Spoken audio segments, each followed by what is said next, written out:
How's it going, everyone? Thank you for joining Shop Talk Live. My name is Rick Ramirez. I'm also known as Rick's 2 Cents, along with my fellow co-host Steve from Steve Makes Everything.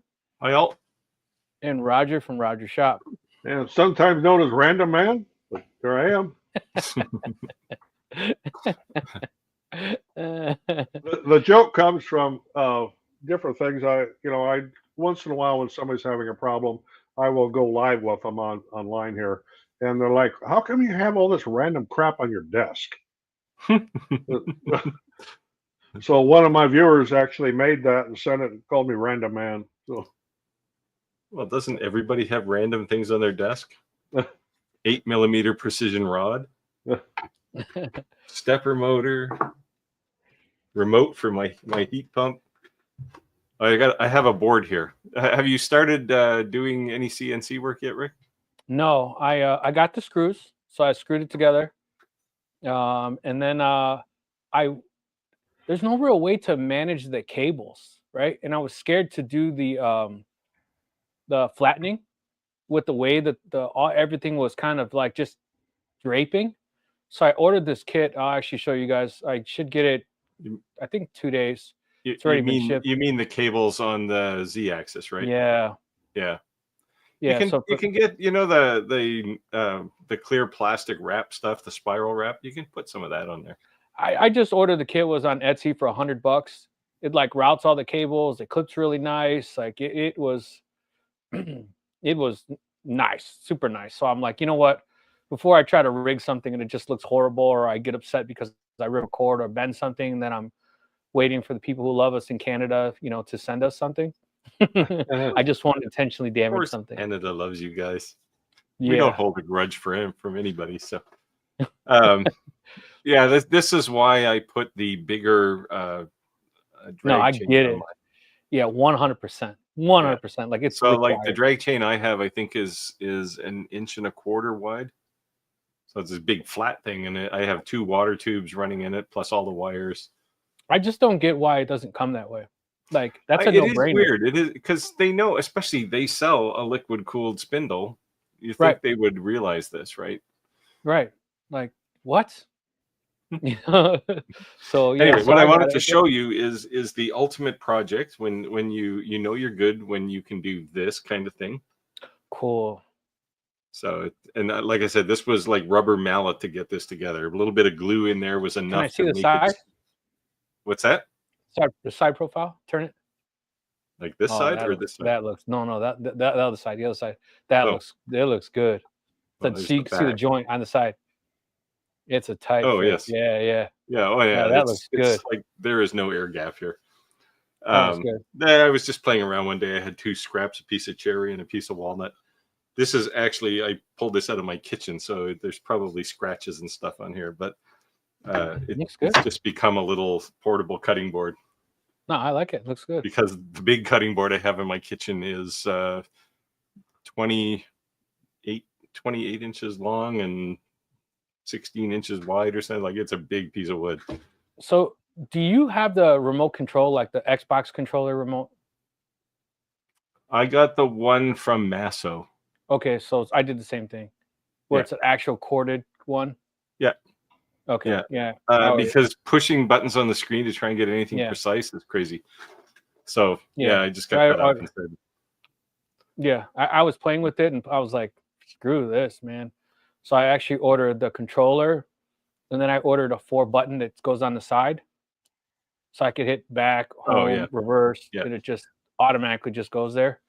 Yeah, like just set 4 places. So I'm like, those kinds of things don't bother me too much. Like going home, there's a home button on the screen. I can do that. Right. But when you want to go like a picometer to get a little closer or something, and then you hit the screen and it goes plunk and hammers into the plywood, into the material, right? Yeah. So I would say hopefully by this weekend I get everything because it's already being shipped. And then I'll be able to at least flatten my first piece and then start doing something. The hand controller comes from Masso directly in Australia, right? Hey, Chris. Speaking of Chris, a good day from Perth, down under. Speaking so I'm excited about that. So the other thing is on the what are they called, the spiral thing that they move back and forth on? What is that actually called? Ball screw. The ball screw. Do you have that attachment? It looks like a brush. So as the ball screw moves back and forth, it actually cleans it off and never allows anything to collect on it. No. How often do you clean that? The ball screw? I don't find they get that dirty, actually. No? No. Do you grease it or lube it or anything? The precision rods, the big ones on top, especially the X-axis, they get goop on them. The big rods on top, I kept looking at and like, where have I seen this for? What does this remind me of? And then I remembered my printers. Yes, I have a 54-inch plotter, and I'm like, except they use these. Yeah, I have a 54. Yeah, it's small on a smaller level scale, but the same concept, right? So I have a 54-inch plotter, and I'm like, oh. And in my 54-inch plotter, what I did is I took a microfiber towel and some 3-in-1, and every now and then I would just wipe it down with the 3-in-1. Yeah, that's all I do. Okay. Speaking of random things on my desk, I have a tea light for no apparent reason. I don't know why it's here. I thought of you today, Steve, and I was laughing so hard because most people do that when they think of me. No, we give each other a hard time sometimes, and one of the things you make fun of me is about my bird feeder, my birdhouse. Oh yes, the wooden birdhouses. Yeah. So my uncle calls me today, and he's like a master carpenter. The man can build anything, right? And he says, "Hey, guess what I've been selling a lot lately?" And I said, "What?" Birdhouses. And I'm like, I can't sell this birdhouse. I think I sold it for 35 or 45 bucks. It took like 8 or 9 months to sell. Some guy in Arkansas or something bought it. And he says he's selling him for 350 bucks. Well, you see, you're not charging enough. So you know what he said that my problem was? This is hilarious. He says, well, let me see it. So I showed it to him, and I said, look, if you're a roofer, you'd understand that, what those are, right? You'd understand what this ridge line is. Like, there's certain details to the roof that's like true to a roof. I got to turn this camera off not to keep moving. But anyways, so he says, well, who are you trying to sell it to? And I said, well, what do you mean? He says, well, who are you trying to sell it to? And I said, I don't know, it's just on Facebook Marketplace. He says, you need to sell that to a German person. I said, German? Yeah, he said, yeah, the roof. Tile. He says, if you just put keywords in so that it's targeted to a German customer, you get over 200 bucks for that, no problem. Yeah, one keyword you could use is tile roof. Yeah, but I just put birdhouse. I didn't go crazy with some crazy descriptions. Yeah, but it's all about the pricing, right? If you charge, I mean, what does it cost you to make one of those? About $5? Yeah, if that. So you sell it for 40, and people go, "Oh, you're on the high end." If you sell it for 55, people go, "Oh, you're expensive." If you sell it for 300, they go, "You're an artist." Is that so weird? It is, but you like I said, if you sell something that cost you $5 to make for $10, then again, I'm gonna bash on Walmart. You're catering to that market, right? The high volume, low margin.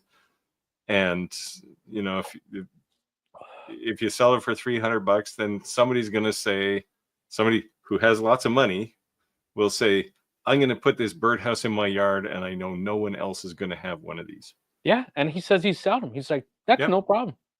You just need to sell someone German. And I'm like, what? It's crazy. This is something that's really hard to understand about sales, right? Because most of us who are in some strata of the middle class will say, "Oh, it's all about price, right? I got to get the price down," but you don't.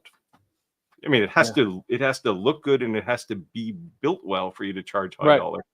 Right. But if you put that extra effort in, then you're catering to an entirely different market, and those people generally don't care about the price. They want to make sure it's unique. It's terrifying that this happens, right? This is what's wrong with the world. This is exactly what he told me. And I was like, what? He's like, I'd have no problem selling that for $300. No problem. It's just like, see, but if he's selling them like that, and he's selling a lot of them, then he's built up a clientele, right? That's in that business where it's. So my uncle's just money to them, right? Yeah, just give me. It's all about the birdhouse. It's not about the money.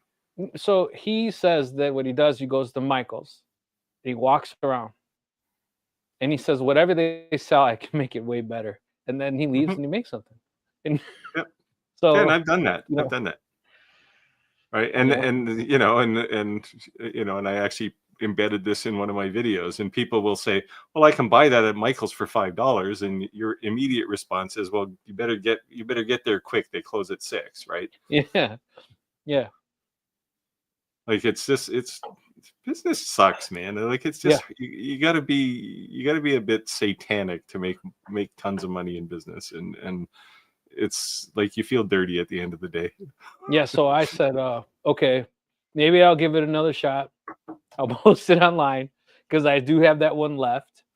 Let's see what happens. I'll raise the price, but and I'll be more descriptive on the roof because he said it's the roof is what people will pay for. Anyone can make that square box. Anyone can make that engraving. He's like, but a roofer would buy it because they know what it is, or someone who's German that has an old style roof because that's the old roofs. Yeah, No, the old tile roofs. Yeah. Yeah. I say like, roof. okay. You say roof, but Yeah, but it's to the point we talk about this all the time. We say that there's a such thing as demographics. Something that would sell in your area wouldn't sell in mine, and fail when you fail, fall forward. But sometimes also, like your first attempt isn't the last attempt, right? If you would have given, hopefully not. So what I'm saying is, like, if it didn't sell this year, you could have 3 and put them out the following year, and all of a sudden they all sell out the first 5 minutes you post them, right? They could happen. Yeah. I'd say make those things, like make it good for sure, but then list it for like 129 or something, like just and because you do have to create some separation between you and the masses, right?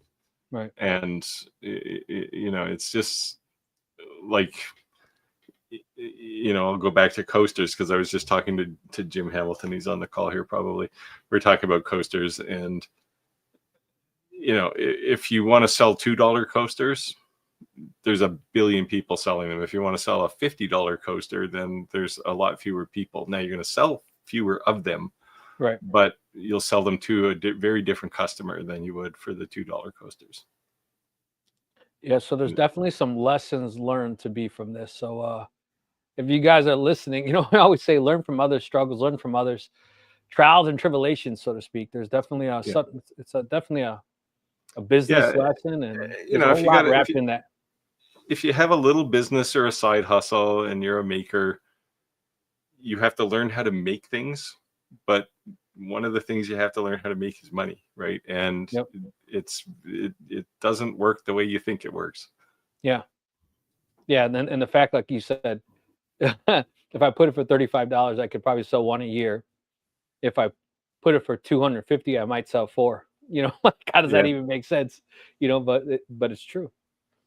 Good evening from Maine. That's Team Destruction. Team Destruction, a good username. Nice one. From New Mexico. Didn't New Mexico have a bunch of floods last week? Yeah, they did. Hopefully Team Destruction isn't called that because of the floods. Yeah. Radu. Hey, Chris, how's it going? David from Wisconsin. How's it going, Dave? You're Roger and I's backyard, so to speak. Yeah. Craig said hello from Illinois. Roger and I are in Illinois, so hello, neighbor. Yeah, Northern Illinois at that. North, yeah. You're in south, right? I'm in Southwest. Yeah. Wow. Yep. Madre said happy stormy Wednesday here in Wisconsin. Yes, I think it's hitting us all, Madre. Happy hump day. That was going good. Yeah, it was hot and sunny here today. It's too hot actually to go outside. So I did a funny thing with our pool. This is funny. My wife says the water's too hard. She wants to buy all these added softeners. So I went in the house and I grabbed salt tablets from the water softener and I put it in in the catcher, right? That catches all the bugs. Yeah. And she was like, "Why are you doing that?" I was like, "If it softens the water in the house, why can't it soften the water in the pool?" She goes, "Do you have a chlorine pool or like chlorine?" I don't have chlorine. I have chlorine, not salt water. You don't have salt water. But I put the little salt water is awesome. I put the saltwater tablets that you put in the water softener, and guess what it did? Softened the water. Yeah. Well, like when I had a pool, which I don't anymore because I have too much rock, but when I had a pool, it was a saltwater pool, and you go in there for a swim and your skin feels nice and soft when you get out. Yeah, I've thought about it. Craig from what's NL? Northern Illinois. Oh, Northern Illinois. All right. I was thinking that was Newfoundland, but I can relate to this one here. Steve says, "Sorry I'm late. Had to make chimichangas tonight. I told everybody I would when I got around to it." That was the subject of my last video, and that has gone nuts business-wise. I made chimichangas? No, round tuits. Are you familiar with what that is from the bar scene? Okay, so you go into a bar and you got a beer sitting in front of you. Just say you just got a long neck. Somebody says, "I'll buy you a round." Well, you don't want another long neck sitting right there while you're drinking your other. I mean, it'll get warm. So the thing back, way back, and I'm back in the 70s when I tended bar. I'm dating myself here, but they had these little wooden coins and it said "round to it." This is good for one drink. I hadn't seen those in years, but I got an idea at the bar that I help with now. I says, because they were using like little plastic shot glasses for a token for another round. I said, why don't you use round to it? And these young bartenders are like, the hell's that? And I explained it to them. So I made a couple of them and took it down there, and they're like, oh yeah, we got to have these. So you made the wooden nickel. Yeah, basically. So that I did a video on it, and the first bar that I made them for, they absolutely loved them. Well, then there's 2 other bars here in town that had got wind of it. So I've already been contacted to make a bunch of them for them. Nice. The best thing is they're made out of scraps. Nice. I make a lot of coaster holders, and every piece of 16-inch square 1/8-inch plywood, I have this border around the outside that's not cut. That's perfect for making these round tuits. Nice. So a friend of mine invited me to this Irish bar once, but it was a private bar. He knocked on the door and they show him a club ID and they let you in. And they had those. And that was crazy. And I thought, I'm Mexican. Why am I going to an Irish bar? I'm going to get in a fight with somebody. They definitely got drunk, but they didn't bother nobody. It was a great time. I wish I had one here I could show to explain a little bit better what it is. Maybe next week I'll have one where I got to make a bunch of them if I can find the time to do it. Now I got all these orders. I don't have time to get them filled. I'm telling people, you're gonna have to wait a couple of weeks. I got so what is the danger now that everybody has a camera in their pocket? What's the danger? Somebody's just going to take a picture of one of these things and go home and make a pocket full of them. You can. One of the things that one of the bar managers brought up with me, he says, I love the idea. He says, but people are going to steal those. I says, that is exactly what you want, because you're not going to get one unless somebody's bought a round. Right. So then they don't get a beer. Yeah. So let's say it's for a beer or a well drink, or, there's different round to it for different levels. Top shelf liquor's a different round to it. But this is pretty cool. I'm just going to keep that. Well, the bars made money here. Okay. Yeah. They lost their $1 for that round to it that it cost them to get from me, but they didn't have to make that $10 drink, but they already have the money for it. That's and cool. Once I explained this to one of the bar managers, he goes, "Oh, I never thought of that." Yeah, you want everybody to steal them. Yeah. So I at this one particular bar, they're very, very busy. They want 100 of them. Yeah, the other thing is the person who steals it doesn't really have any value in this is worth $10 because they didn't pay for it. They're just going to take it because they think it's cool. The person who gave it to them is out the $10. Yeah, right? That's true. So they're not like, oh, well, I'm wasting $10. They didn't pay for it to begin with. Yeah. So the likelihood of them doing that might be pretty good if they like the way think it looks cool. One of the problems with talking to a couple of different bartenders here was, they were using these little red plastic shot glasses to, somebody bought a round little red plastic shot glass, well, you can go to the Dollar Tree and buy those. Yeah. So it's real easy to just, come in on a busy night and you've got some of them in your pocket. And Yeah. That's been their concern. They're trying to watch all the time. Now, if you're in a place where you have, what I call common clientele, like a Cheers type place where everybody Right. knows your name, and yeah, you're not going to have that problem there. But in a really busy bar that, or nightclub, you could have that kind of problem going on. Yeah, for sure. Good night. Thank you.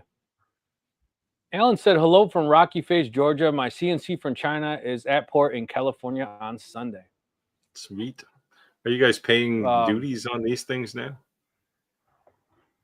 Man. Yeah, there's duty. There's tariffs. Yeah. So I the controller that we were talking about before we went online, Steve. I was talking to PWN CNC this morning on the phone. And I said, hey, do you guys have an influencer program? They said, yeah. I said, oh, I don't see one on your website. He says, no, it's invite only. He said, send me your link. I sent to him. He goes, oh, yeah, we'll accept you. I'm like, all right. So then I said, so I always see people doing these banners and all this crazy stuff you guys have. Can you guys send me some marketing material? He said, yeah. And then so I asked him for some stuff, and he says, we'll send it to you 2 separate orders. And I said, why? And he says, those tariffs we have? He said, yeah. He says, well, if you order like 6 at a time, for some reason, we don't get hit with the tariffs. So we order 6 at a time. He was like, so would you rather wait or pay 26% more? I was like, I'll wait. No, it's not that important. I'll wait. No problem. He said, we're only talking a 4-day difference. If you don't get this shipment, you'll get the next. I'm like, that's fine. He said, but every 4 days, they keep coming in. I said, that's fine. So Alan doesn't say which CNC he got here. So. Yeah, let us know, Alan. What'd you get? Excited to know. I know buying a CNC is a huge commitment. To me, it was kind of scary. It's nice having a community that can support you, like Steve and Andy and some of us and others in our subscriber base. But that definitely makes it a lot easier to swallow that bullet because it's an expensive journey. Yeah, it's like having a Coke addiction. Yeah. Steve, this is for you. You want well, this is Jim's conversation. Yeah, Jim, if you sell that coaster for $25 or $30, you're going to be an artist. Yeah. I think Skylar sells some really high-end coasters get like yourself, that too. Yeah, get yourself a Sharpie and sign the back of every one of them. Then it's original art. Number them like 1 of 27 or something. So did you guys see the Bill Gates thing this morning? No. 2 years ago, he said that he'd die an average man. And then before he dies, he's going to give away all his wealth. Because basically that he doesn't need to purchase anything because he owns everything. You own your car outright, you own your house outright, and his income can pay for his livelihood. So the money in the bank is just money in the bank. What does he need it for? It's just collecting interest. He'll never be able to spend it. Yeah. So it was kind of jokingly said like, yeah, right. Right. Yeah. Did he have a come to Jesus moment or a mission of guilt? Like, where is this coming from?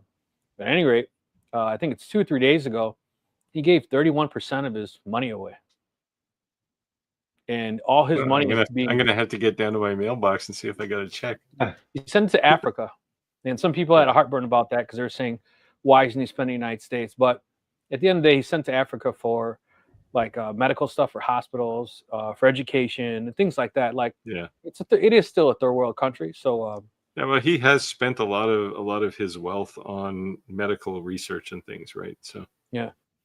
I always thought back in the 90s there when he was trying to take over the world that he was, spawned from the devil, but he actually turned out to be an okay guy.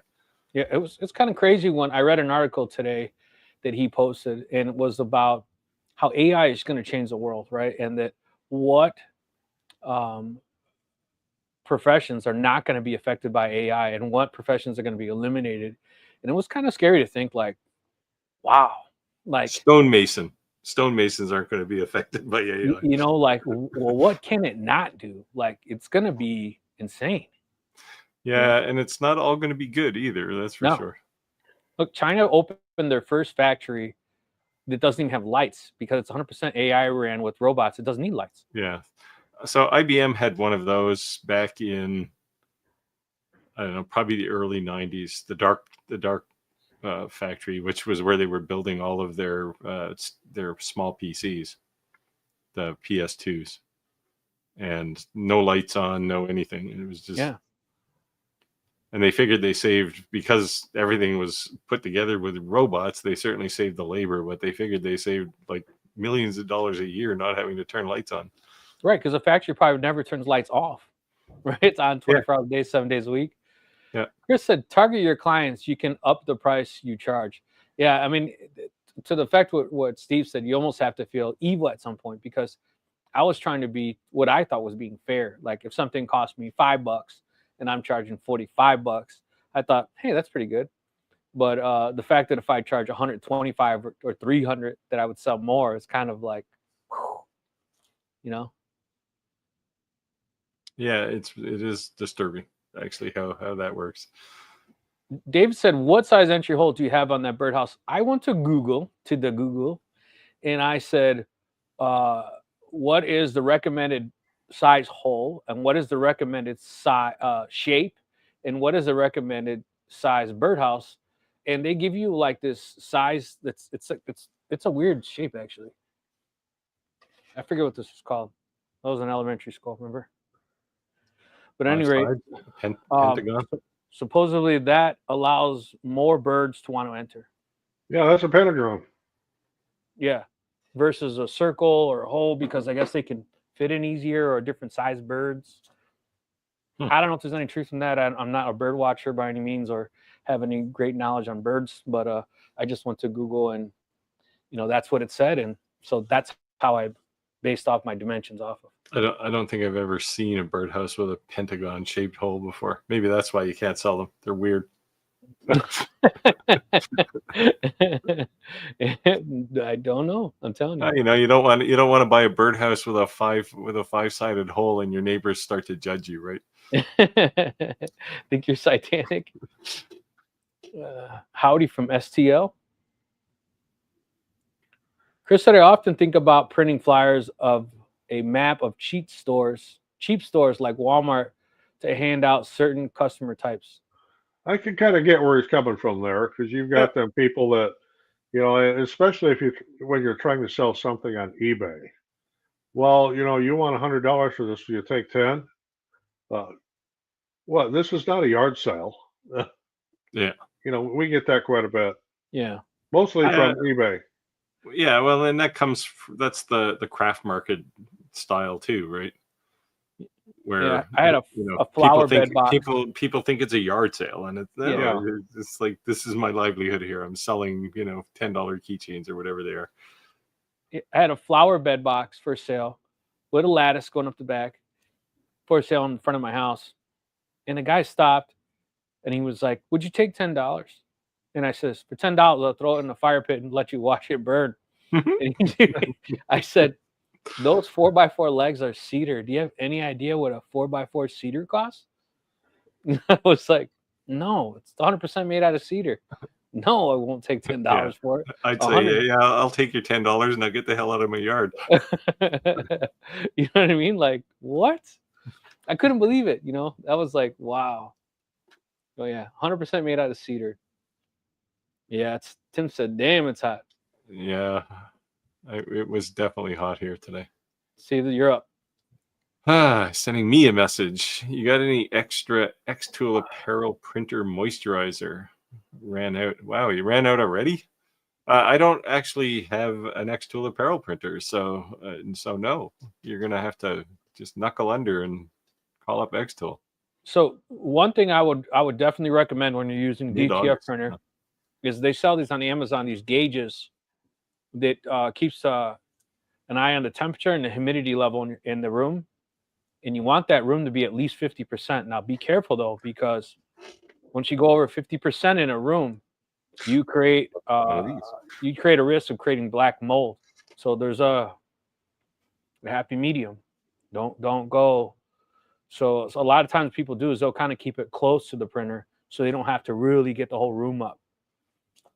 Yeah, well, where Tim and I live, moisture is not a problem. Well, when you turn the heat on, it does. Yeah. There's a difference when you have the AC on versus the heat on. It makes a big difference in your house. Yeah, this is a place where the air humidity is like 100% 10 months a year. Oh wow. Well, one of the nice things since I moved our print farm into the basement of our house here is it's a lot easier to control the humidity from where I was out in the loft where there was no real temperature control. Yeah. I mean, the house is air conditioned, and I can keep the humidity down here, in the 20s real easy. And then inside the printers themselves, I try to keep everything under 10. Yeah, so I did something similar, Roger. So I have the Ecobee thermostat. So I'll keep my house at a certain temperature, and then I try to control the environment that room's in based on what I'm doing. Because absolutely, it's hard to do woodworking in the basement, and then it's hard to do DTF printing on the second floor, especially when heat rises, right? And summer to winter, winter to summer, dampers and all that, it makes a huge difference in your house. Team Destruction said, I did down south. We did down south. I'm centrally and not just hot. Name Team Destruction because I have identical twin boys and they can destroy anything. I tell my wife that all the time. I says, you imagine if we had twins? She says, no, Rick, I don't. No, I don't. You'd probably be dead now. Well, then ask her, would you like to? I like this. Here, this is a good idea. Chris is saying, I'm thinking of making a few round to it using brass coins for an upmarket bar. Yeah, that would be a good cool. Yeah, and this was what I was immediately thinking was make them out of brass, because if it's going to be, for a round of beer and you've already paid for it, you're probably going to want to give that brass thing back, and it's going to look pretty stylish, right? Whereas an engraved piece of wood is an engraved piece of wood. But right, but the other thing Roger was saying, though, is that if it's gifted, I might take it because I think it's cool too. Yeah, but no matter what, it's like a coupon at the bar, right? Like right. Sooner or later, somebody's going to return it and say, I want my beer now. Right, but hopefully that if it doesn't get returned, the drink costed way more than the coin, right? So the company still profited. Yeah, and I mean, a brass coin, if you get a small one, like get a 20 millimeter coin. Oh, a nickel, right? Yeah, instead of a 25 millimeter, so 1 inch, and that's not going to cost that much, $2-3. Chris said, he said sell them for $45. I don't think a bar is going to pay $45 or no, you might be talking about your birdhouses. Oh, nobody said. Oh no, I guess he's not. He's telling Chris, yeah. I don't. I mean, hey, I was wrong with the birdhouses. I could be wrong. There's a market for anything, but I think that might be a hard sell.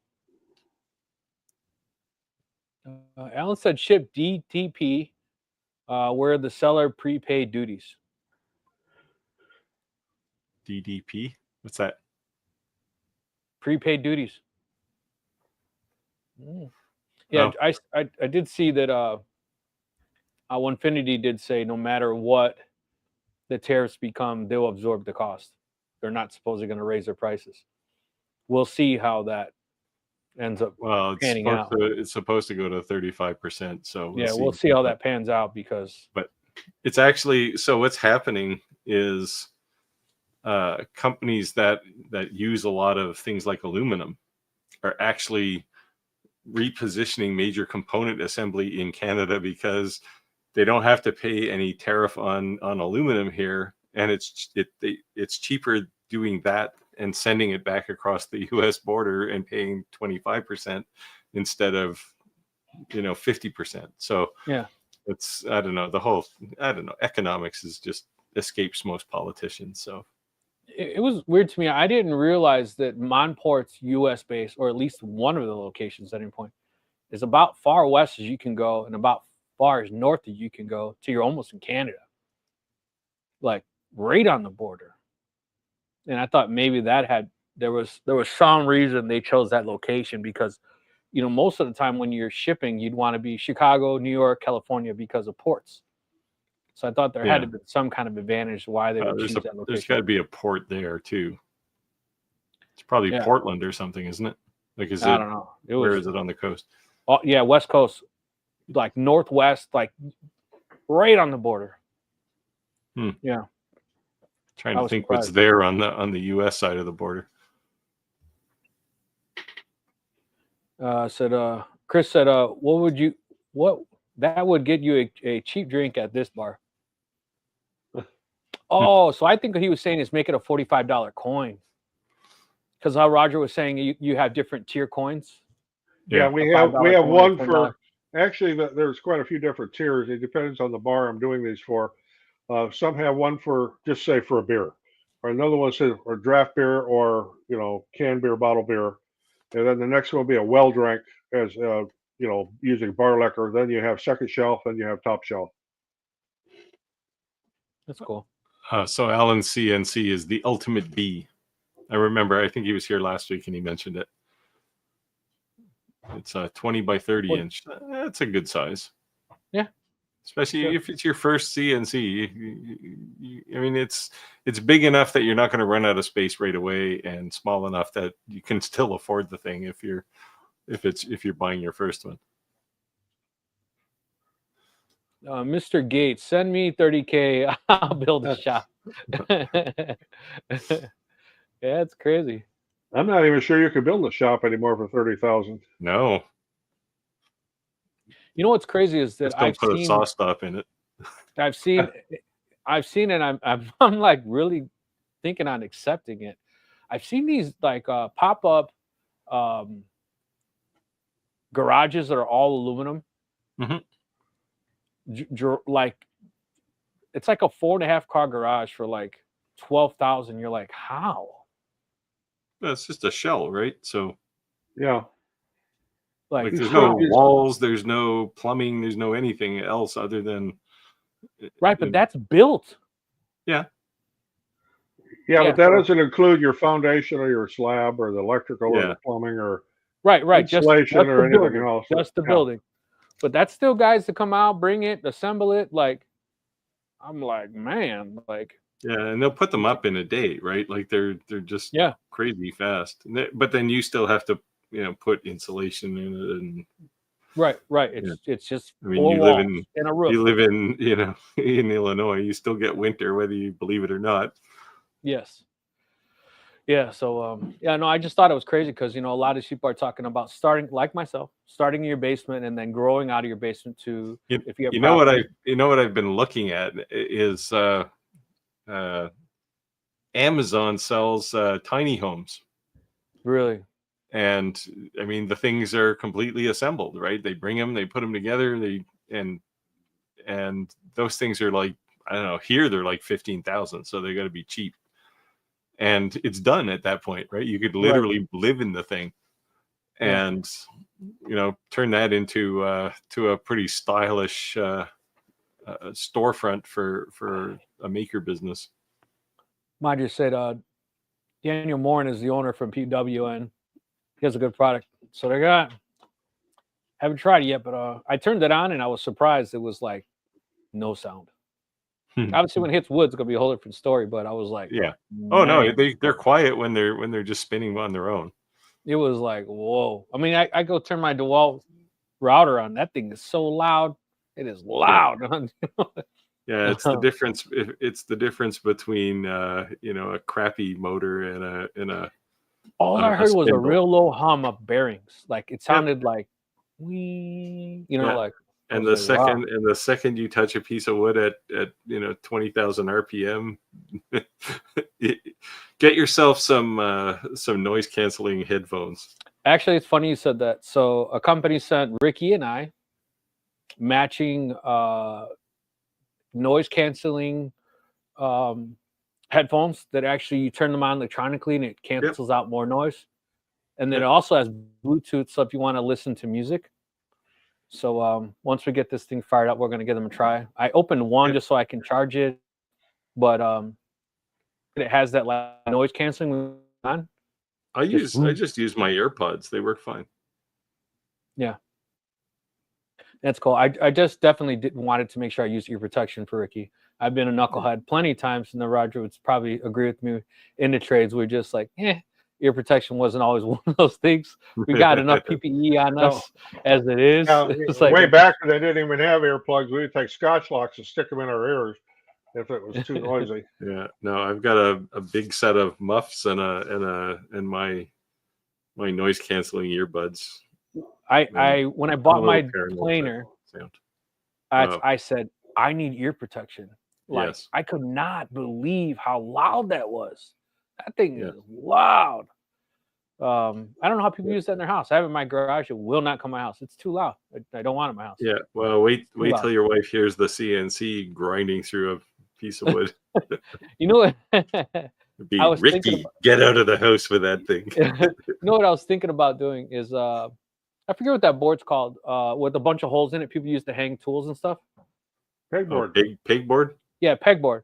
I was Yeah. thinking about taking pegboard and screwing it to my ceiling and then putting that soundproof stuff, or maybe insulation. Maybe it would kind of dampen the noise. If you above me. right above it, if you insulate, like take rock wool or something, and then put a piece of plastic over it, like vapor barrier plastic, Right. You'll muffle a lot of the sound. Build a box for it. Just put it in a cabinet. So is yours in a box?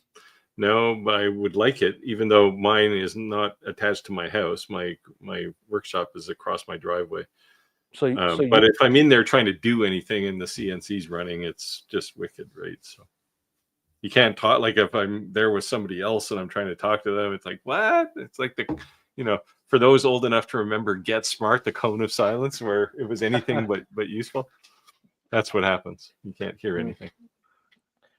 Vac Frink said, I like Gates' approach. He doesn't think about nationality or politics. It's pure efficiency. The money goes where it does the most value. ROI is highest where there's most needed. Yeah.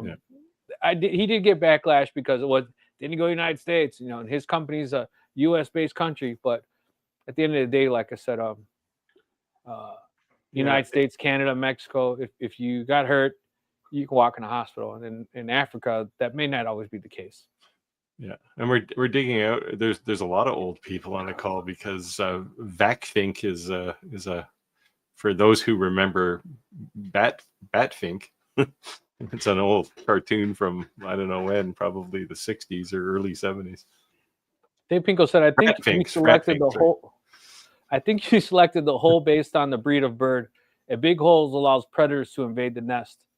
Yeah, so that's what I'm saying. So I stayed the middle-sized hole, whatever, because they say smaller, bigger. I just want smack dab in the middle. I want smack dab in the middle for the dimensions, smack dab in the middle for the size. So it's pentagon, not pentagram. Yeah, pentagon. No, I'm saying because Steve said the neighbors might think you're weird, Worship the devil, look at his birdhouse. Team Destruction called my kids Search and Destroy. That nice one. I always say my son's like Bam Bam, man. Like the kid, he walks like he's a 350-pound man. Like, when he wakes up, because it's like, boom, boom, boom. Yeah. And he pisses like, you guys remember Revenge of the Nerds where that guy takes a piss and it's like it never ends? Do you remember that? You don't remember Revenge of the Nerds? Yeah. I've seen it, yeah. So he goes to the bathroom and that guy's peeing and he's like peeing and he's peeing, he's peeing. That's Ricky. That boy can pee like forever. Like, how long you been holding that? Hollow leg. Yeah. Chris, the shed is about minimum half finished cost. Yeah. Yeah, I agree, because like you're saying, you still got to do insulation, you still got to do foundation, you still got to do electrical. You might want to put gutters, to keep the water away from the foundation. But I've just been surprised on how drastic the prices come down. Clack said the wood will release the banshee from the spindle. The banshee, the screaming banshee. Yeah. Yeah, so we're about to see. Yeah, at least if you're using a router for your CNC, there's no subtlety, right? It's noisy right from the get-go. But a spindle, it's like, you hear birds chirping and all of a sudden it's Yeah. We'll see how it works out. I may be doing that. The first time you do this, make sure your wife is like shopping or something, like she's not in the house. Just so you can gauge it. Close the basement door, but the living room. No, that's not going to help. No. It's No? high frequency. It goes through everything. Okay. All right, we'll be figuring something out. You know what they do sell too is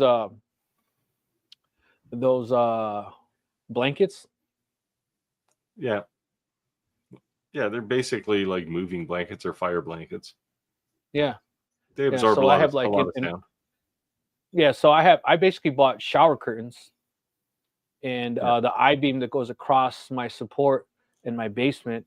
I just fastened it to the I-beam so that the dust, what I'm doing in this quarter of my basement, doesn't go to the other side of my basement. So maybe I could you hang. won't get a lot of dust off a CNC. No, but what I was saying is maybe I could hang blankets behind it to kind of try to. Yeah, maybe. We'll see. Or get some 2-inch memory foam and hang that up. Yeah.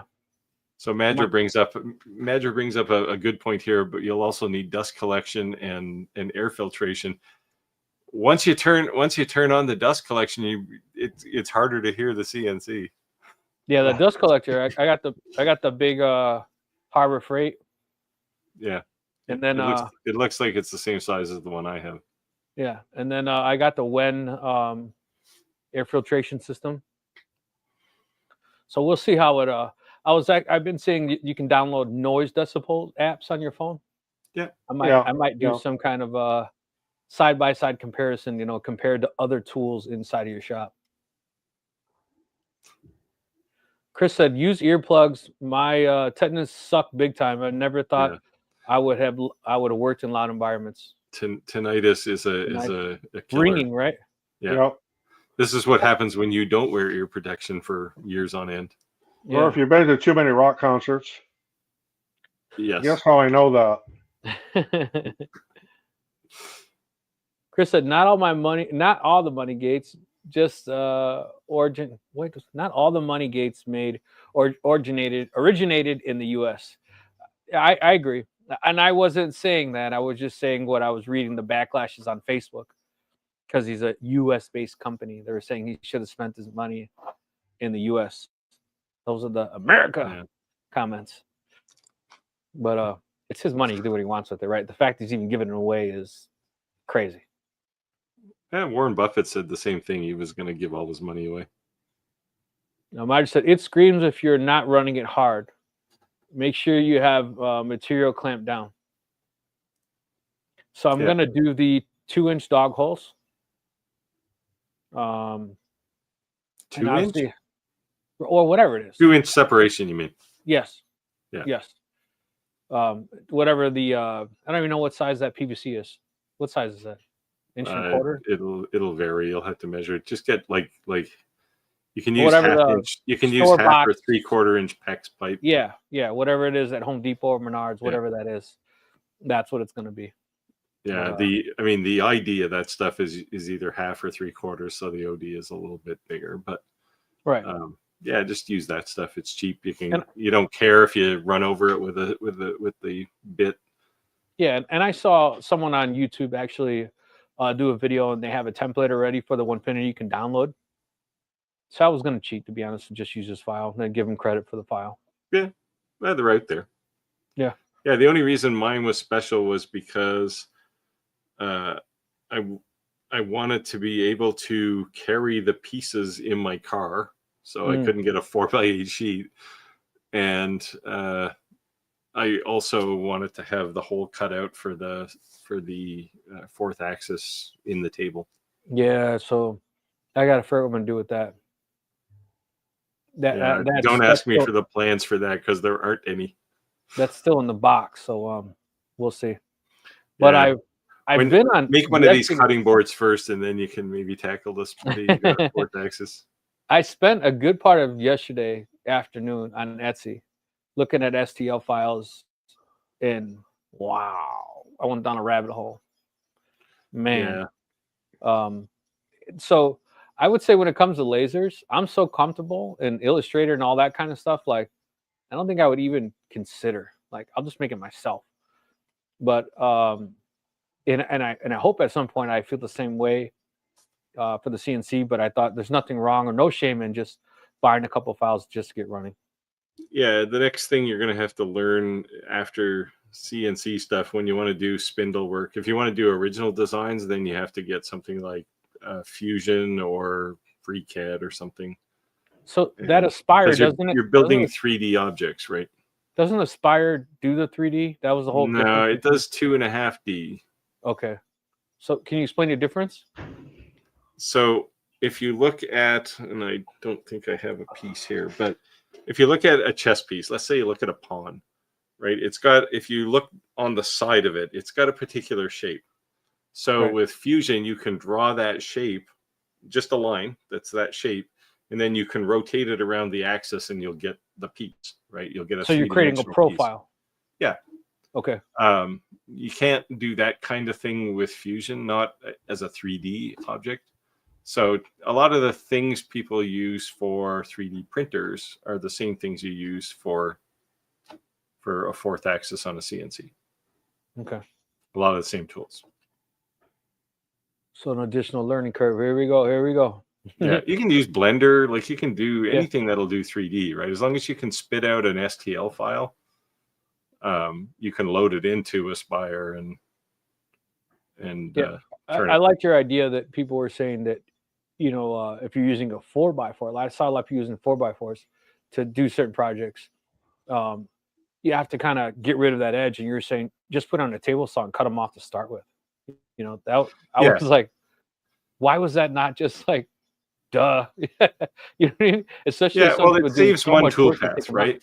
Because if you're starting from a square block and you're turning a chess piece, you have one toolpath that literally just chips the corners off, and then you have the next toolpath which kind of makes the rough-in for the round piece. And it's just easier to do it that way. You save 20 minutes or more. Yeah, no. When you said that, I was like, why was I thinking that was so complicated? Why wasn't that like a common sense response? But yeah, sometimes. Like I said, you gotta be careful, because when you cut that little wedge off the corner of a block, it becomes a bullet when it gets through the other side of the table saw. Yeah. So definitely don't stand behind the thing when you're cutting, because you'll end up with a little triangle-shaped bruise in your stomach. At least one, depending on how long it takes you to learn the lesson. Cosman said there's also a vibration app in case you want to compare vibration between levels and different setups. Yeah, that's a good idea. Yeah, I wonder if that would work on. I was wondering if that would work on the personal handheld massagers. Yeah, you still have that quarter bed, right, Roger? The what? The quarter bed. Oh yeah. I was thinking, thinking more of the little portable handheld massagers that are popular with. The other thing that's useful to have is an RPM meter, like that you can point at the spindle, because the speed that the so there's a such VFC thing like a says on it is not RPM. Truthful. Sorry. There's actually like a gauge, like a laser gauge, to actually show your RPM. Yeah. Oh yeah. Yeah, they use them in cars. Oh, so you're saying a timing gun? I have just a small one. It's like a little handheld thing. And it, but what I realized is when I tell my CNC to turn my spindle to turn at 18,000 RPM, it's actually turning at a lot closer to 16,000. Oh wow! So the VFC, the control for the spindle, lies. Basically, it doesn't have the right speed, and no matter of settings that I tried could make it tell me the right speed. Do you think that it could be a mesh or a mix mash of, because you're using several different manufacturers together, like you're using one brand? No, the spindle and the controller for the spindle are all from the same place. Okay. Other than that, the only thing the CNC controller is doing is saying turn on, turn off, and set your speed. Unless there's a rotary encoder giving feedback to the VFD, it's not going to know exactly what the RPM is. It's just going to be kind of whatever. Yeah, it comes close, right? But because mine actually has like a little card. This thing? Yeah, that's probably your VFD. Yeah. Yep. And that thing will lie to you. Don't trust it. Okay. Yeah, so it has a little card. It's like it's exactly like when little Ricky has the chocolate all over his face and says he didn't eat the chocolate bar. That's what your VFD is going to do to you.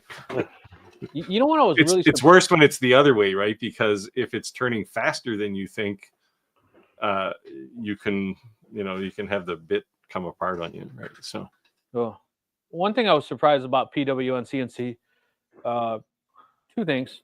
One, that they openly show you on their YouTube channel all their parts being printed on a bamboo printer. Mm-hmm. So for one, when you do receive it, like I can grab it, but the dust collector, I have the rear collection dust collector only because I thought it would be. I see everyone makes these YouTube videos using the CNC, and they take the dust collector off because you can't see it. Yeah. So I thought by having the rear, if I was still recording something, you could still see it. At least that was my logic. We'll see how that works out. But yeah, it doesn't matter. You're going to take it off anyway. That was the logic. I can send you the plan for the STL files for the one I designed. Okay, yeah, but I was surprised that works all right. Right. So by them showing you that it's 3D printed, it's not injected molded, right? So it's a little rough. You can tell it's 3D printed, right? Yeah. So you know that buying it, and then not all, but a good majority of their for sale items, they actually let you buy the STL for like $5. I was really surprised they did that too. Yeah. Yeah, the irony is people 3D print the stuff, but if they send it to an injection molding place and got them to injection mold the parts, it would probably cost them a fraction of what it does to 3D print it. Yeah. Because, I mean, how long do you think it takes to print one of those dust boots? It's probably going to take 3-4 hours by the time you're done. Right. Because there's a whole bunch of parts, right? Yes. I just said I can design 2.5D and Aspire 3D without undercuts. Yeah. Yeah, it's the undercuts that are going to kill you, especially on something like a chess piece, right? Where you have the knight or the rook, whatever, the horse. It's the knight. Where you have his nose kind of hanging down. That thing underneath between his sort of his nose and his neck quite often is cut out. But on a CNC, when you lay that thing out on a CNC, the CNC thinks it's flat, right? So you'll lay this thing out and you'll see this flat thing with all these weird bumps on it. And when it rolls it around a tube, it's actually the knight, but it doesn't know anything about undercuts when it does that. Oh, so you have to do a couple tricks. You turn it the way it wants to do it the first time by itself, and then you actually create a toolpath that is just the side. So you rotate 90 degrees so it's facing sideways, and then you have a toolpath that just cuts out that area. Oh. And you can do it. It's okay. It's easier than carving it by hand, like a lot of people do, but a whittler. But it's it's tedious, and you'll make a box full of bad chess pieces before you finally get it right. If you're making chess pieces. Steve, you want to take this one? Vatfink says, I spent years trying to learn Fusion 360. Yeah, finally found a good trainer. My go-to is learn everything about design. Yeah, that's not a bad place. I have his paid course, and it was the only course that made sense to me. To an artist. I see he's an artist. He knows it. There's... I didn't have much trouble with Fusion 360 just because of the way my brain's wired. I'm engineering mentality, right? So it wasn't that hard for me, but I can see how somebody who is, we'll say an artist, but somebody who's more of a visual understander, like you have to see something, I could see how they would have much more difficulty with it. Clark said, Rick, I sent you the file for the 3D half fish I use in your email. I'll check it out. Thanks, Clark. The half fish? Lead. You want to take this, Steve? Learn everything about design as a YouTube channel. bonus if you're a car guy like I am. I guess he's a car guy too. Yeah, they're out there. Same thing with like FreeCAD. There's lots of good tutorials on YouTube with FreeCAD. I'm actually thinking of dropping Fusion just because of the cost of it. What is the cost? It varies. If you catch it when they're having some kind of a sale, you can get it for I don't know, $300 a year, but usually it's twice that. So when are you using that? When do you need that? So I use Fusion for even stuff I cut out on a laser, even like 2D stuff. Just because it's easier to measure. You can do assemblies, so you can know that something's going to fit together before you ever cut it out. Anything 3D. All the cabinets in my workshop, I modeled on Fusion first, and then you just spit out all of the cut files, and you just cut pieces, right? And they just all fit together. You don't have to worry about it. So it's anytime you want something precise. Marty said, I seriously recommend Vista Sculpture for STI files. It can create 3D models. Have you heard of that? Yep. I'll check it out, Madra. I think actually Madra mentioned this last week too. Vista Sculpt. Let me just Google that right now so I have it open on my phone. Hold on. Yeah, there's lots of ways to create STL files. The new version of Blender 4.5 or whatever they're up to now, they've made the learning curve a lot less steep. As I Googled that, the first thing that came up was Vista Sculpt crack. All righty. Yeah, you know, it's always apparently it's expensive enough that people are selling cracks. Yeah. Oh boy. Chris said we're not promoting that. Just no. Chris said third curtain rods would probably be a good starting point for 3D work. Yeah. Yeah, it's already round. Yeah. Yeah. Yeah, you can go to the hardware store and you can get like the 2-inch dowel. Yeah. Chris said, I have a laser taco for checking spindle speeds. Yeah. There you go. Look at that laser tack. Getting fancy. Yeah, and I yes, and tachometer escaped my brain when I said the RPM thingy, whatever I said. Yeah, and I just got I paid like $25 for mine on Amazon. It's I mean, it's probably not calibrated to within an RPM or anything, but it's closer than the VFD was telling me. Yeah, I just looked online. I'd say the Amazon Chinese import specials. Yeah, you know, it's not Macro or anything like that. But and it was like 20. I think it was $20 or something. $25.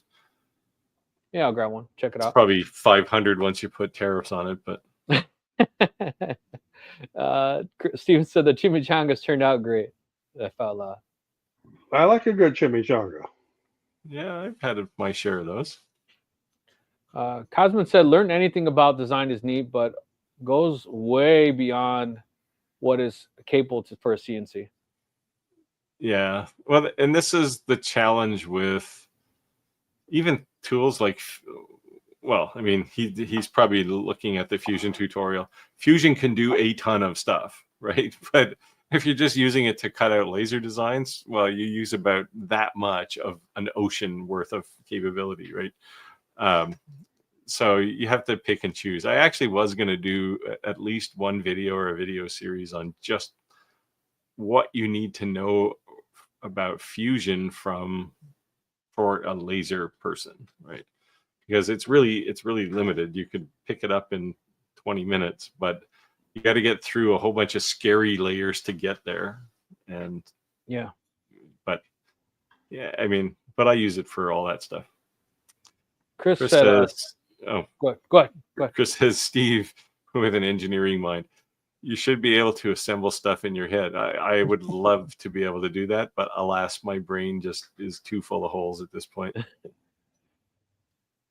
I can envision it, but then I need to know that it's going to fit down to the fraction of a millimeter, right? So Tim said, has anyone seen the new Monport Auto Forge coming out soon? I just saw it on the Kickstart soon.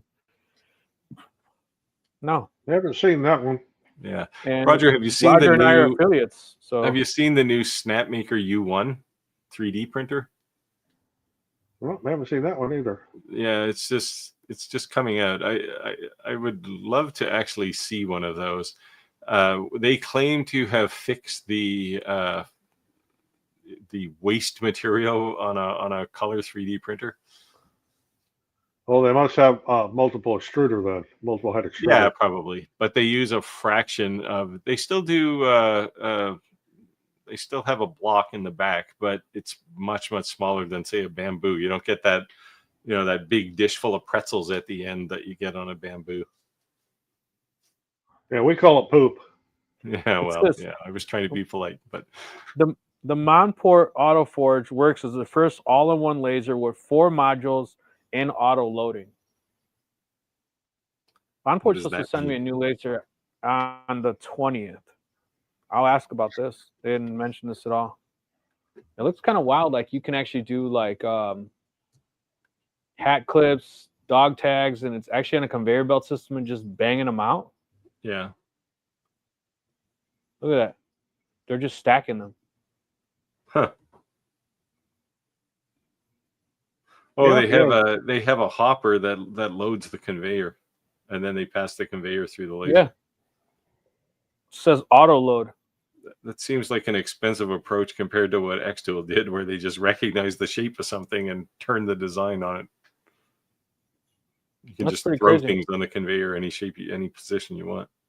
I'll ask them about it. I've been talking with them back and forth the last couple of days. I'm surprised they didn't mention anything.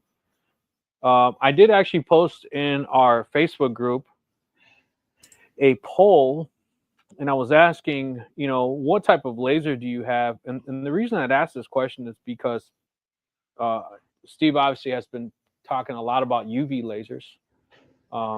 In our group, he's the only one who has one. But, and then we were talking about the next level of UV laser, which is being able to create these 3D images in crystal or glass. I have one of those coming. So I can't say who it's from yet, but they're coming. So, I have one coming too. I finally I'm gonna make my list of demands that they require of me. I have one coming on the way too. And I have my first 3D printer coming on the way too. But let me see the name here. I'll tell you if you guys let me know if you guys heard of it. Let me find it. Clack, I just saw my email. I got the email with your file. Thank you. You want to take this, Steve, while I dig for this email really quick? Chris says the accuracy of tachometers all come down to the chip used. Yeah. I mean, again, we're not. My only question then is for sub RPM accuracy, right? You're really just trying to get within 50 or 100 even. My only question then is, who do you trust? Do you trust the CNC, or do you trust this $23 tachometer? I don't trust the CNC because its basic job is to shove pulses out, right? It doesn't have any concept of speed. Okay. Yeah, without a rotary encoder giving feedback to the VFD, it's putting out a set voltage of frequency, and that's it. Yeah. So if your house voltage would vary a little bit, it'll change your RPM output. Yeah. So while my little $20 tachometer is maybe maybe suspect, it was designed to actually measure speeds, not anything else. So I would have to trust it more. It's not going to be out by 2000 RPM, that's for sure.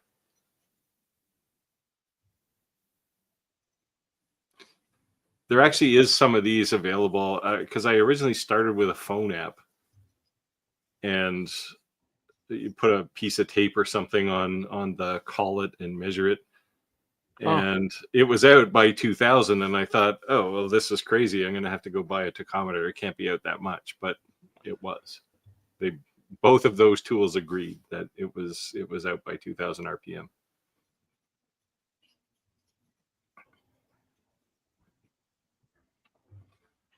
Harold said, "Hey guys, I made it all the way from Poughkeepsie, New York." Did you learn how to say Poughkeepsie yet? No, I screwed it up again. Welcome. Yeah, the 80-20 Chris rule. said- 80% of the people use 20% of the function of most things, and that's quite true. Yeah. And Fusion, it's hard to use more than 20% at any one time. Your brain probably doesn't have most of the capacity you need for that.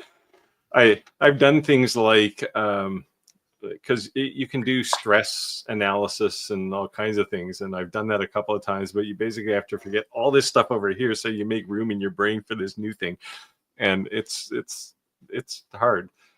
But one thing I do like in Fusion is the ability to do a cross section. So, and you can basically slice your way through an assembly, and you can see how much interference there is or how tight the fit is. I use that quite often. VacFing saying that he has 2 Mon ports. They'll be his last. Both work well, but the customer service is brutal. Well, try Creality sometime. Oh, you're on Creality again. Yeah, want to get into Creality. some crappy customer service. This is the 3D printer that's on its way. Have you guys heard of this? Arco? Yeah. Arco? Yeah. Heard of it. Have not messed with one, but yeah, I've heard of it. Have you noticed that all 3D printers are starting to look the same? They all look like bamboos now. Yeah, or a kitty. The Arco looks a lot like a kitty. Yeah. So yeah, that's on its way. See how it works out. I'm excited. I do have I do believe I have a 3D printer coming, the one that'll print carbon fiber. I'm interested to see that one. Vinfrac, I would say this. I don't care what brand it is. Whenever I'm purchasing anything, especially something that's going to be expensive, one thing that could bring value to the purchase is the community. Yes. So if you go and you type in Monport and you see 7 Facebook pages with 30,000 members, screw the manufacturer. And I mean that in a nice way, because you're always going to get a faster response from that community than any manufacturer, because they're on a 13-hour difference than you in most cases. The challenge comes when you actually need a part, right? Right. Right. If and when you need a part. But as far as tech support, you're having problems, you're beating a head against the wall, you're not sure what you're doing wrong, that community is going to be your lifeline. Yeah, and this was the advantage of companies like Longer, ComMarker, Xtool. You can get parts, right? I couldn't believe Xtool, because it was almost like becoming open source for their parts. Like how, like, everything they listed you can buy. I mean, you could just go on there and buy it. Like, for Xtool? Like, no, not Xtool, Longer. Yeah. Yeah, it's all off the shelf, right? I couldn't believe it though, but they were the point is that they were like, that's the old school lasers, right? All the new stuff is all custom parts now. Yeah. Right, you know, in the 3D printer field, everything they're using. Like with Bamboo, if you need parts for a Bamboo printer and you go on their site, they have every part you could possibly need. And you can order right off their site, and you'll have it actually pretty quick. Yeah. Now you can actually do that with Creality too, Roger, but you have to get through their shield of BS first. Yeah. Chris said, "I agree." But actually, sorry, Rick. Most of Creality's parts are sold on is it Amazon. AliExpress or yeah? I mean, you can get them all anyway, and they're cheaper actually. I think I ordered. What did I order? A controller board or something for a Creality printer, and it was half the price on, I think it was AliExpress versus Creality. Chris said, "I agree. Functionality and support are more important than the initial purchase price." Yep, and this is a conversation I keep having with companies. Is I don't care how cheap your laser is or how fancy it looks. If you don't support it, it's going to be a pain in the behind, right? And it's a hard lesson for them to learn. I had a real long conversation with ComMarker about it, to the point where I took apart their laser and I said, see all these things, you can't do this in the real world, right? You're going to burn somebody's house down. And they did a lot of redesign. I was up pretty late last night with a manufacturer. I won't mention the name. But I was kind of proofreading just some of the things. They're a reputable company, outstanding. Can't say anything bad about them. but sometimes the language, like Google Translate's not always a good translate, right? And you could tell when someone uses Google Translate. And they translate from English to Chinese. In Chinese, it may sound very professional. In English, you're like, what the hell is that? I was kind of like, have you ever had anyone read some of the stuff you have on your website and on your Facebook page and on your YouTube? What do you mean? Like, do you speak English? Like, be honest. I should have brought one. I'm looking at the Ortur R2, which is generally a pretty nice laser, but it comes with this big scary sticker, and it's basically something about don't run with the low volume on the fan, or it's all backwards. And I looked at it and went, I don't know if I should turn the fan on or not. Like is it gonna catch fire if I turn it on or not? If I don't turn it on, I wasn't sure. It was just very, very backward. And I did mention it to them and said, like, you got to fix this. This is like a warning sign, right? Like, this is, you're going to die if you do the wrong thing. So you got to fix this. Yeah. And I get it. Like, you're using Google Translate, and Google's not always the greatest. So I was just like, I copied and pasted it and then rewrote it and then like change this. And I was, some people take, what do they say? Someone's opinion only matters if they respect your opinion, right? And I was surprised. Like, everything I gave them feedback, they literally word for word just copied and pasted how I edited their company bio, and they changed it. So that was very cool. They're very trusting. And I do have a lot of patience for them because my general perspective on this is their English is better than my Chinese, right? My Mandarin is really 100%. so, right. so I can't bash them, but at the same time, I will give you the opportunity to explain to me what you're trying to say, and I will tell you how to say it in English, right? Right. And that's what I did. Yeah. And and hopefully that helps. I fixed a few typos in comm markers. I think it was the B6 manual too. I just think that could be a very good, very deterrent, right, for a new customer who's not aware of, like, maybe the reputation, just looking at some of the verbiage, and that's an immediate turn off. Like, this company is a professional. It's not that they're not professional at all. It's just literally Google Translate. Yeah. David said, I have a Thunder, and their support is the best in the world. I've never heard anything bad about them. I think they're kind of like they're becoming like the Xerox of lasers, right? Yeah. I think that's actually kind of the look they're going for too. They all look like copy machines. Yeah, they approached me a while back. I'd be interested in using one of their lasers. I'm going to retire my big laser. I think the one I built. It's got a lot of hours on it. It's paid for itself 10 times over. So it's probably time for something new anyway. But Thunder would be one of the things I'd look at for sure. I've talked to the CEO of Thunder a couple of times, like early on in my channel, and every now and then I reply to the same thread, so he continues to see the growth of my channel. Probably about 8 months ago, I talked to him, and he said, "You're not there yet, but I see the growth." Okay, keep doing what you're doing. So we'll see. So I'm still plugging away. The biggest problem I see with those Thunder lasers is I'm in my basement. So yes, you can laugh all you want if you haven't seen that video of me cutting my foundation and installing a commercial door in my back of my house. You're really limited on the size. I mean, like, even when you get some of these offers, you're like, I can't fit that in my house. It's one thing we had a garage, then I have a 2.5 car garage door. That's no big problem. But in my basement, you're limited on what you can bring in your house by the size. Yeah. Even with a commercial door. Yeah. So Thunder, if you're listening, send me a laser, not Rick, because he can't fit it in his basement. They have smaller ones. I got a 20-foot garage door. They can roll the forklift right in and drop it on the floor.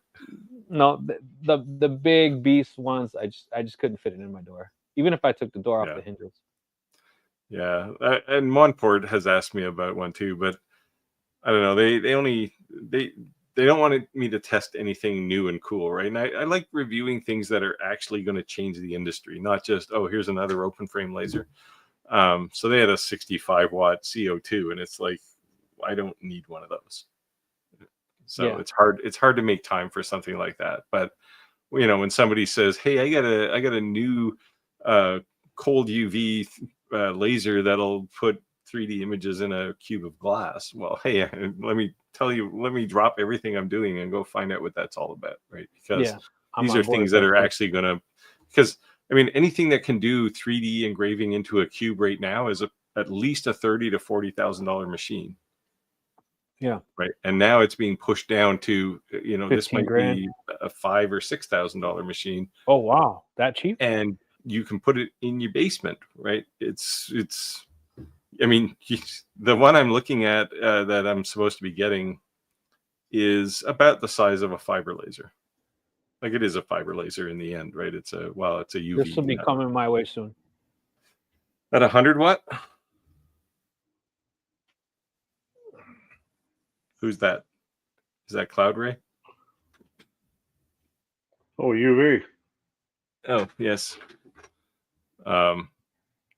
Yeah, I love my UV laser. I know Jim's on. He's got one. It's a 2D, 3D EasyCAD UV Galvo. So it can do UV laser engraving, plus it can do that 3D. Yeah. Yeah, that's everybody's going to have that in 6 months. Every UV laser will be that way. So my niche is memorials. So to me, that is going to be like, whoa. The other thing that's cool too is like I make a lot of these memorial boxes, and like most of my customers are Italian and Mexican, right? Because that's my family and that's my friends, but close friends mostly, Italian and Mexicans, but they're all Catholic, right? So with a laser, I was saying, like, what are the things you can do with a laser you can't do with a CNC? What are the things you can do with a CNC, vice versa? And if I want to put prayer hands on a piece of wood with a laser, you know, it's a relief, right? I'm going in and I'm color filling it. But if I do that same exact image, except I do a 3D image coming out, I just think that is like way more impressive looking. Yeah, there's definitely things you can do with a CNC that you can't do with a laser, vice versa for sure. But what a CNC gives you is the look that somebody actually sat down and carved something for you. Right. Whereas there's no sort of human equivalent to what a laser engraver does. Right. It's like, because if somebody even had a scroll saw, they can't do 99% of what a laser is capable of from a laser cutting perspective. But people who are good carvers can do like a relief carving, and you look at them and you go, you're an artist, but I can push this button over here and have a machine do it for me. Yeah. So I'm definitely excited to for two things: to challenge myself, because I'm definitely going to be going in a skill set that I'm new. And it's going to be great because I think I'm going to be able to encourage people to make that step as well. Because Steve, if you made a video on CNC, it's not the same as me, because you've been doing this a long time. Yeah. If I do something, it's like, hey, like if I can just figure this out and hit the ground running, so can you. That's the one thing I'm saying that's a difference, right? So someone who's on that ledge, like, is this something that I should do? Is this something that I could achieve? Is this something achievable as far as, you know, starting from zero? It's scary to walk off the ledge. So yeah, I mean, but the reality is we all had a first day with any piece of machinery, right? Yeah, but the difference is with a laser, it's like major and minor league, right? Like the big difference is right here. Right here, right? That is true. Like, you know what, this sucks, just throw it in the trash. You know what, screw it. A CNC, you cannot do that. Like, you are committed. Like, you spend some money, like, you better make it work. Now, you are limited on materials with a CNC. I mean, it's mostly wood. You can maybe cut a bit of aluminum plate or something, brass, but it's not something you're going to do often. Yeah. So you're figuring mostly wood. Yeah. And Nancy, but hello people from understand. Quebec. Hello, Quebec. Yeah. Yeah. I'm not sure why Nancy's talking to herself there, but I don't recognize the name. Hey, Nancy, is this first time joining? Thank you for joining the live. Steve is your Canadian boy. You recognize that name, Steve? I haven't seen that particular name. I've seen Gagne a lot. Okay. Jim said, looking for other owners of Commarker CO2 Gavel 30 watt. Know of anybody? Is anyone in the live who has one of these lasers? Let us know. Yeah, CO2 Galvo lasers in general are a bit of a rarity. And I think, Jim, I did point this out to you when you were buying this, but they're just, it's just, I mean, it's cool. Like, you can do a lot of good things with a CO2 Galvo, but they haven't gotten traction for some reason. I'm not sure why. So I would say, what problem are you having? Because maybe it's something that doesn't have to be so specific that someone can help. It's worth asking. I think he's just looking for camaraderie mostly. Yeah. Because he's done some cool things with his CO2. Yeah, Jim posted in the Facebook group too. If you made it this far in the live and you're not already a member of our Facebook group, I would highly encourage you to do so. If you go to shoptalklive.club, it's just an auto forward that goes to our Facebook group. That way we don't have this big long URL. Join our Facebook group. If you're a influencer as well, you're welcome to post any of your content.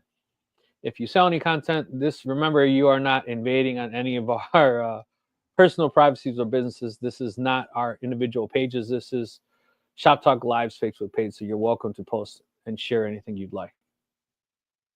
That's wood or maker related, I should say. Yeah, don't spam the page with like sex toys or something. Yeah. Steve, you want to take this?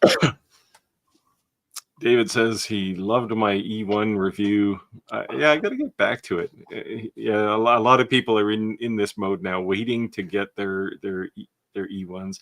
They're now quoting, I think, August for a lot of these. So they're going to start shipping. I mean, they're probably starting already, but yeah, they sold a pile of these things, like millions of them.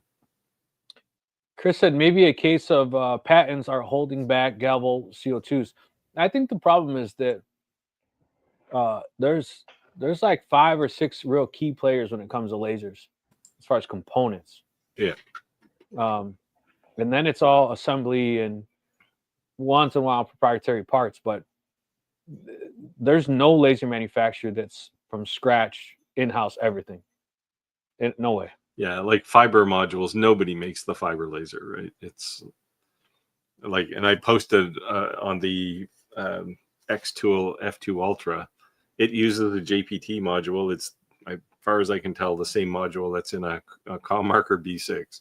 Yeah. Now, interestingly, they quote different specs, but well, I think it's probably Commarker is measuring the beam size probably right out of the fiber, whereas X-Tool is probably measuring it at the workspace. So they have a bigger beam size, but I don't know how it's the same module, right? So yeah, I have a Reyes 30 watt fiber laser, right? Yeah, it probably uses a JPT. Right. But what I was laughing is that identical. I mean, when I mean identical, like even it looks like an aluminum business card that they like engraved all the specs on it and glued it to the side. These people are selling it as who knows what brand, and the only thing they did was take like a 3D printed name and like hot glue gunned it to the front. Like, yeah. Really, dude? Really? Yeah, it's this is the world we live in, right? Like okay. Yeah, the other manufacturer of good fiber modules is Coherent, which started as I think a French company. They used to be competitors when I worked in industrial lasers. They were one of our competitors. We got to know a lot of those guys, but they make fiber modules too, and they're in some lasers. Backprint said, "I'd love a Galvo CO2, but if they're half the price, it's still low cost entry to RF spot size." Yeah, I think this is one of the reasons they're not popular, right? They're pretty expensive, and it's just a pretty big barrier for a lot of people. Yeah, I mean, you have to be in serious business to get one, and yeah. So I have a 30-watt fiber laser, a 60-watt MOPA laser, a 45-watt CO2 laser, the longer B1 40-watt diode laser, the Adamstack Craft. What is that? 20 watt? 20 watt and 1.2 watt. So my wish list left is the UV 3D laser, and I want a 100-watt fiber MOPA laser, and I want a 100-watt fiber MOPA laser because I want to be able to make name planks. Sadly for you, I have the 100-watt Titan sitting on my workbench. I've managed to turn it on about twice in the last 2 weeks, so I do have a review coming at some point, but it's in my queue. Yeah, to me, I would use it to make jewelry. Yeah, well, definitely for cutting, challenge coins, it'd be fine for that. I mean, it'll do all the things fiber lasers will do. I'm interested to see what the color looks like on it. Nice. So yeah, I'm interested to see your review for sure. I actually Googled it after you mentioned it a couple weeks back that you had it. Check it out. It's pretty cool. I was surprised that it's reasonably priced. I thought 100 watts would be a lot more, to be honest. So it seems. Yeah, I mean, it's not cheap, but it could be more expensive. We'd say. Yes. Yeah. Yes. That's why I said reasonably priced. I didn't say cheap. I said reasonably priced. Yeah, Commarker actually has a 200-watt Titan. Oh man! I can only imagine they're going to sell about 5 of those because who's going to want something that'll cut glass, right? Like it's just that's crazy. It's too big. I mean, it'll cut big, thick metal for sure. Jim said, "Is that 120 volts or 220?" Or you're not sure? The 100 is just a. No. I'm saying the 200 watt. Oh, I don't know. I think it's still 110. No, that's crazy. Wherever you live. Yeah, 110, 120, whatever, same thing. Jim said, did the same spot on the Commaker laser site and have gotten no response. Just talk about different brands of tumblers. Did the same post on the Commaker site. Jim, I think I don't think they've sold very many of these, and I think it's got to do with the price. And it's not that they're overpriced. It's just that these things are expensive. So not too many people have them. Most people who'd have these are they're in serious business. Let's see. Commaker 200 watt. Let's see how much it costs. The Titan 200? I think it's like 10K or something. No. It says $5,999. I thought it'd be way more than that. For the 200, it must be on sale. Yeah. You sure that's the 200, not the 100? Let me look at the specs, but when I clicked on it, hold on. It gives little bait and switch there. Hold on. It's $4,799 for the 100. For the 200. 4,700? Yeah. Wow, that's not bad. It must be on sale right now. Can you? There you go. See it? I'm gonna have to trust but verify here. Yeah, I'm on their website right now. I believe the 100 watt is.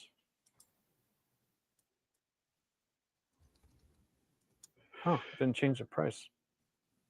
See. Oh, hey guys, I just found a glitch on their website. I went from 100 watt to 200 watt, and it did not change the price. We should try to get one. Yeah. It's not changing the price. Interesting. I wonder if they'd honor that. When I click the 200 watt, it tells me the full bundle is $9,799. Okay, yes. So if I click 200 watts, it shows me $4,799. But if I click a package, $8,799. Regardless, neither one of them is cheap. They're significant cost. So crazy. But yeah, lasers are definitely improving, and competition is good. Drives innovation, as Steve would say. Yeah, well, drives the what I price like down. is we're pushing things that used to be only in industry down Yeah, to consumers, right? Like laser welding is a good one, right? When you look at in the packaging industry, when they went from cans that were kind of pressed together, the seam, to laser welded, you look at a laser weld and it's like somebody drew it a line with a pencil, right? Like a Sharpie. It's just incredible. Well, you can get that at home now, right? It's just like that used to be $100,000 welder. so a buddy of mine is a childhood friend. He's a master welder, and for Caterpillar. Yeah. And he went from a master welder to a master CAD welder, which basically meant that he, instead of welding, ran 4 robotic machines to do all the welding. So he has to not only know how to weld, but repair the robotics. So I promised him if I ever get one of these fiber laser welders, that I'd bring it to him, help me do the review, because he's really interested because he's been using those industrial laser welders for 20 years, but they're finally coming to a consumer, point that you can buy them. It's not a $500,000 machine, right? Yeah, But well, that's something that's been out a very thing, long right? time. Yeah, they're like the bottom fell out of that market, right? You can get something that 10 years ago used to cost 60 grand. Now you can get that for 2,000 or 3,000. Like, it's crazy how it went. Yeah. And that's the kind of stuff I like to cover, right? Because it's like this master welder guy was the only guy who could use these before, and now you can buy one for your home shop for a fraction of the cost, and it's just as good as that one that guy used 5 years ago. Yeah, so I definitely, like I said, I would definitely value his opinion, and I promised him. I said, "Hey, man, I've been trying to get one. Trust me, if I get one, I'll be headed to your house with the box, and we'll set it up." Margie said I cut acrylic. I don't even know what that is. Phenolic. It's like an old material. You don't see it too often anymore, but it is good for CNC work. Wood, plexiglass, and MDF on my CNC. I'm also trying to do Formica soon. The only thing with Formica, right? Chips, right? You probably won't chip with a CNC. Yeah. As long as your rates are set properly. So I think I'm going to start with MDF, and I say that because I have some extras for the cutoffs for the sacrificial boards over here. Yeah. So use those to start. Yeah. Now MDF will make dust because I know it's just. I'm just saying that I think I'm going to be making things I'm not going to sell, right? So no, you're not going to sell anything for the first 3 or 4 months. Right. So I'm just going to make things out of scrap wood that I have here. Just try to see how it works out. Get yourself a big pack of Amazon tool bits and throw your MDF up there and start chipping away at it and see what you come up with. ABT Marketing said, hello, I'm late. Thank you for better late than never, as I say, better late than never. Thank you for joining. Wow, he is late. Now, Brett's Laser said, hello, everyone. I'm late too. Not a problem. Thank you for dropping in. We appreciate the camaraderie, the brotherhood, the sisterhood, everyone just joining what do we call happy hump day, so to speak, to shoot the shit, speak CNC, lasers, whatever. But if you do have any questions, let us know. It is a live questions answers. We're here to answer any questions you have. And it's not high school, so if you're late, it's okay. Yeah, it's all right. We're at college level now, whatever. Chris said, I would imagine the manufacturing cost between a 30-watt and a 60-watt galvo now has to be a big difference in selling price. Is nowhere as big a difference as the selling price. Yeah, of course. This is the like when you buy the one of the 3 variants of a model of a car, right? The top of the line one is $10,000 more, but it's probably got $500 worth more stuff in it. Yeah. I would think that you'll start seeing the bottom end tiers start to fall off, right?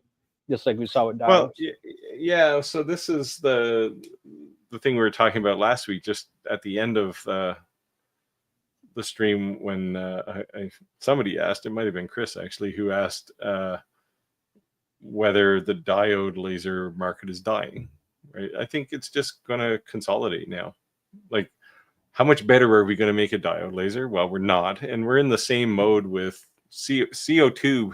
This already happened, right? Because CO2 lasers are a lot older. They've been around a lot longer, since probably 20 years now. So that consolidation happened a long time ago, but it's going to happen in the diode space. You're probably going to see maybe 4 or 5 really good diode laser companies. Fiber lasers are going to be next. Now they're a bit different because JPT makes all the modules. JPT are coherent, and the barrier is not that high to create a Galvo fiber laser. Take their module, put it in a bit of cabinetry, and you're ready to ship, right? So Cosmin said all models are $47.99. I told you, Steve. The only way the price changes when you click on that package.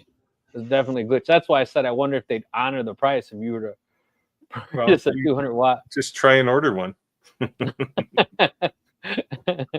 Half the price, 50% off. Mm-hmm. Yeah, I don't think you can just buy the one thing though, right? Let me try. That thing is from $47.99, but when you pick the laser, you then have to pick some kind of package. Let me go back and try it again and see what I still have it up here. Let me see. Yeah, see, it won't let you put it in your cart because you didn't pick enough options. Oh wait, let me pick the power as well. Oh, you're right. It makes you pick a package. Carl Monker says the product selected option before you add this product. They make you pick a package. Yeah, so even if you pick the basic bundle there, it's going to be $8,800. Yeah. So it contains the Titan machine, the material pack, some goggles, and a coupon for 20% off. Material coupon. Crazy. Very crazy though. Very crazy. So yeah, it isn't cheap. Yeah. Yeah, and it is on sale. $1,200 off right now. Yeah. Have to click on the package, yeah. So I see they got you, man.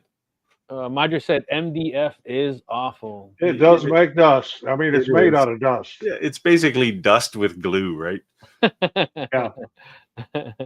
You know what's funny is that I knew there was dust in my shop, but when I got that dust collector, the one that's just in the air, I could not believe how much dust was on that filter. Yeah. Like I was breathing that. like that thing works. I bought one used from a guy, and it's been sitting on my floor in my shop because it has to go 12 feet up on the ceiling.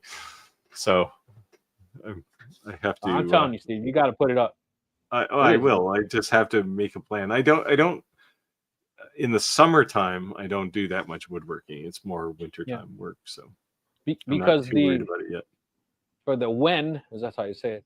The air filter is like a neon, almost like a fluorescent green. Like it's like a really bright green, and I think it's almost intentional because then when it starts getting dirty, you notice like it's brown, and you replace it, and you forget how green it was. Like, man, I probably should replace this a long time ago.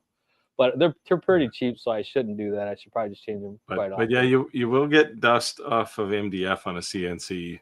But MDF, if you got good bits, like if they're good and sharp, you can do some really nice work with MDF because there's no grain in it, right? So it carves really nicely, but it is dusty.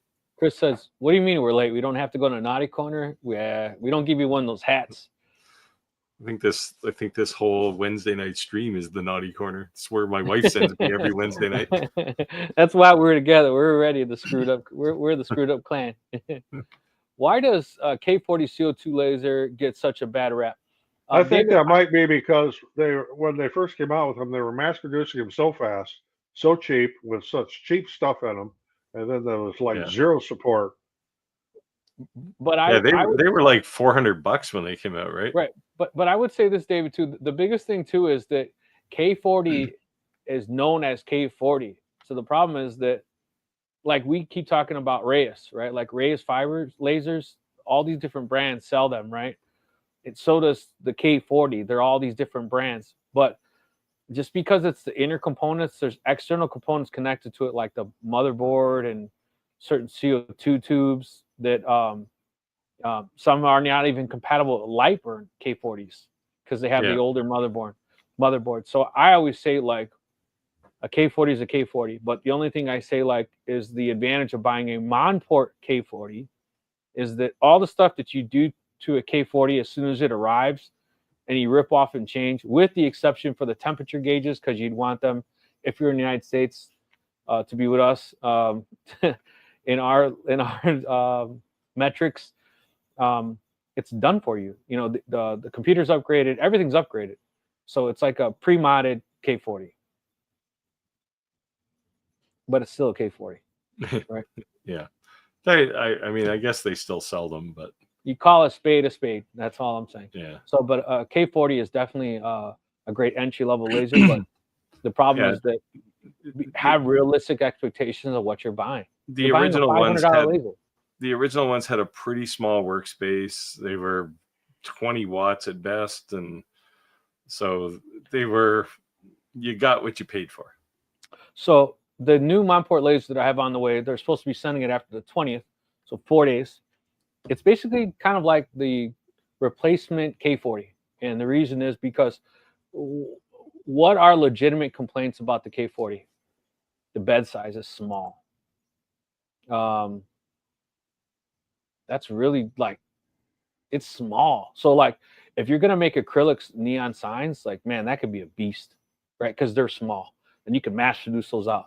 But if you want, it's not like, it's not the Thunder laser. Like, don't see these guys on YouTube making these huge, you know, piece of MDF and they're throwing it there and you get this and you're like, what the hell am I going to make with this? Like, so the new replacement is 55 watts, I think it's 55 or 60 watts, but it's a much bigger space. And it has the autofocus and it has the bed in the bottom. And the biggest thing like with that is when we had the laser chick on our live, her livelihood is tumblers. And she has every laser known to man. And she has basically, you know, done all these testing to see what is going to be the best, how she will crank these out and get the best results. And she's always had the best results of the CO2. But you have to have that room in the CO2. So a Monport K40 is probably not going to work. But if you had a bigger bed, but it's that might work. So I'm going to try that. And I think I'm going to try to pair that with a Rotoboss, because they've been asking us to do those reviews. So I think I'll pair those two together and see how well they're working with some tumblers. Yeah, I think that's probably the CO2 laser that Monport wanted me to look at too. Yeah. But I no time. And I don't need another CO2 laser right now.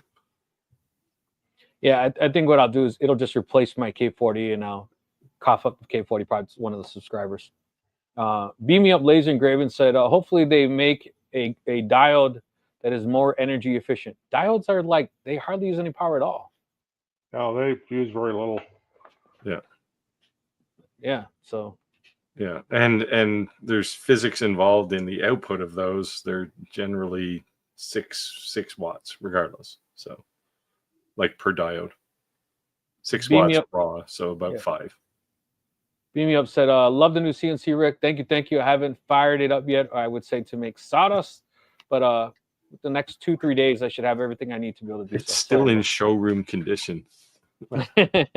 Still smells like a new car. It still has the cover. Mine still has that, and it's a 1.5 old. So yeah, it still has the color on the screen. Yeah. Bait and switch. I think he's talking about the 200 watt laser there. Yeah, because when you Google it, it comes up way cheaper because it comes up to 100 watt, and then you click on it and it just. Well, I think the 47 is actually the 60 watt one. Madre said she's always in the naughty corner. That's what happens when you're hanging out with one of the guys that are smoking in the boys' room. Yes, Brett, you want to take this? Go ahead, it says, but MDF machines so well. That's true. It does machine very well. And you can do some pretty nifty looking stuff with it. Just don't get it wet. Yeah, it's good if you want to paint it, like spray paint it. Yeah. Because it's smooth coming off the CNC, and you just paint it right away. Hey, V's here. Hey, V. He's making the Long rounds. time no see. No, long time no see, V. I want to see. She's gonna do her usual. She normally jumps in and out each one of us to show some equal love. Thank you, thank you. We appreciate it. Yep. The 30th. So in 2 weeks, guys. Anyone who's in the live, if you didn't see us already, we have a special guest who's actually going to be joining us. So check that out. Check that out. I will. I'll make you look and go to our Facebook page and check it out who it is. But I think you'll be surprised. I'm really excited to hear some of his insights. The products he came out with. Definitely an icon in the CNC industry. I don't think he'll need much of an introduction to anyone from our audience. Bring your autograph books. Yeah, we got a heavy hitter coming on. Rockstar, CNC Rockstar. Yeah, for sure. I was definitely. I talked to him on YouTube all the time. So when I asked him, I thought it was so cool that he almost like instantly replied like, "Yeah, man, I'm down." I was like, "Oh, cool." So yeah, I'm really excited. So Zentenro says a box fan with a bunch of furnace filters in it works pretty well for dust as well. That's essentially what a dust collector is, right? A dust filter. And I have actually done that. I've done that before. Yeah. When I took my fan apart because I wanted to see what was inside of it, it's a furnace filter. It's a furnace fan. Yeah. Yeah, it's just like a rat cage, right? And yeah, it's a furnace fan. And a bunch of filters on both sides of it, and that's it. Yeah, anyone who's ever replaced a furnace fan, that's exactly what it is. I mean, they're heavy and powerful, but that's exactly what it is. Right, I agree. Chris said a K40 is what is this? Well, I guess it's Meccano. I think autocorrect helped him here. Meccano set of CO2 lasers. I don't know if you know what a Meccano set is. It's like you have all these little metal pieces and you can put them together to make things. It's like there's another one like that. Yeah, and that's why I said I think that's why it got a bad rep, because K40 got so known as K40. So you didn't most people don't know what's the difference between the different brand K40s, because you could still consider it a K40. Yeah, it's typical of kind of an early stage of an industry, right? You get something that was designed by engineers for engineers to use. It's like Lightburn used to be. It's getting better, but they evolve and turn into appliances. Like you look at a K40 from 5 years ago versus, I don't know, pick your latest and greatest enclosed laser now, and the difference is incredible from both quality and capability. Even the interface, like on a K40 from different brands, like the little touch keypad, there's a drastic difference in some of those. Some of those look like, whoa, pretty cheap. Some of them are pretty bad. Yeah. The Rowita controllers are the ones to get. Yeah.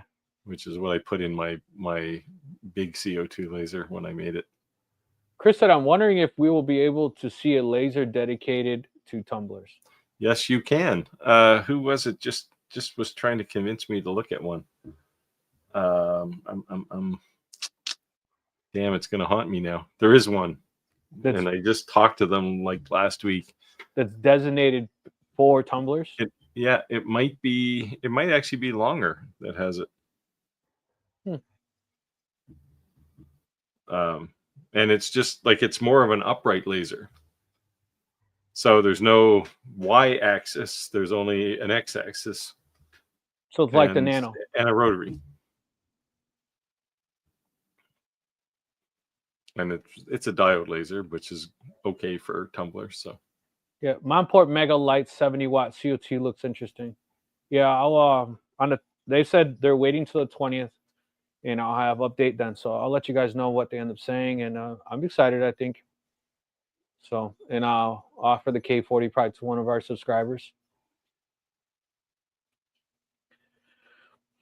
Chris, CO2 gavel will not burn SS. Yeah. What's SS? Stainless steel. Oh. Yeah.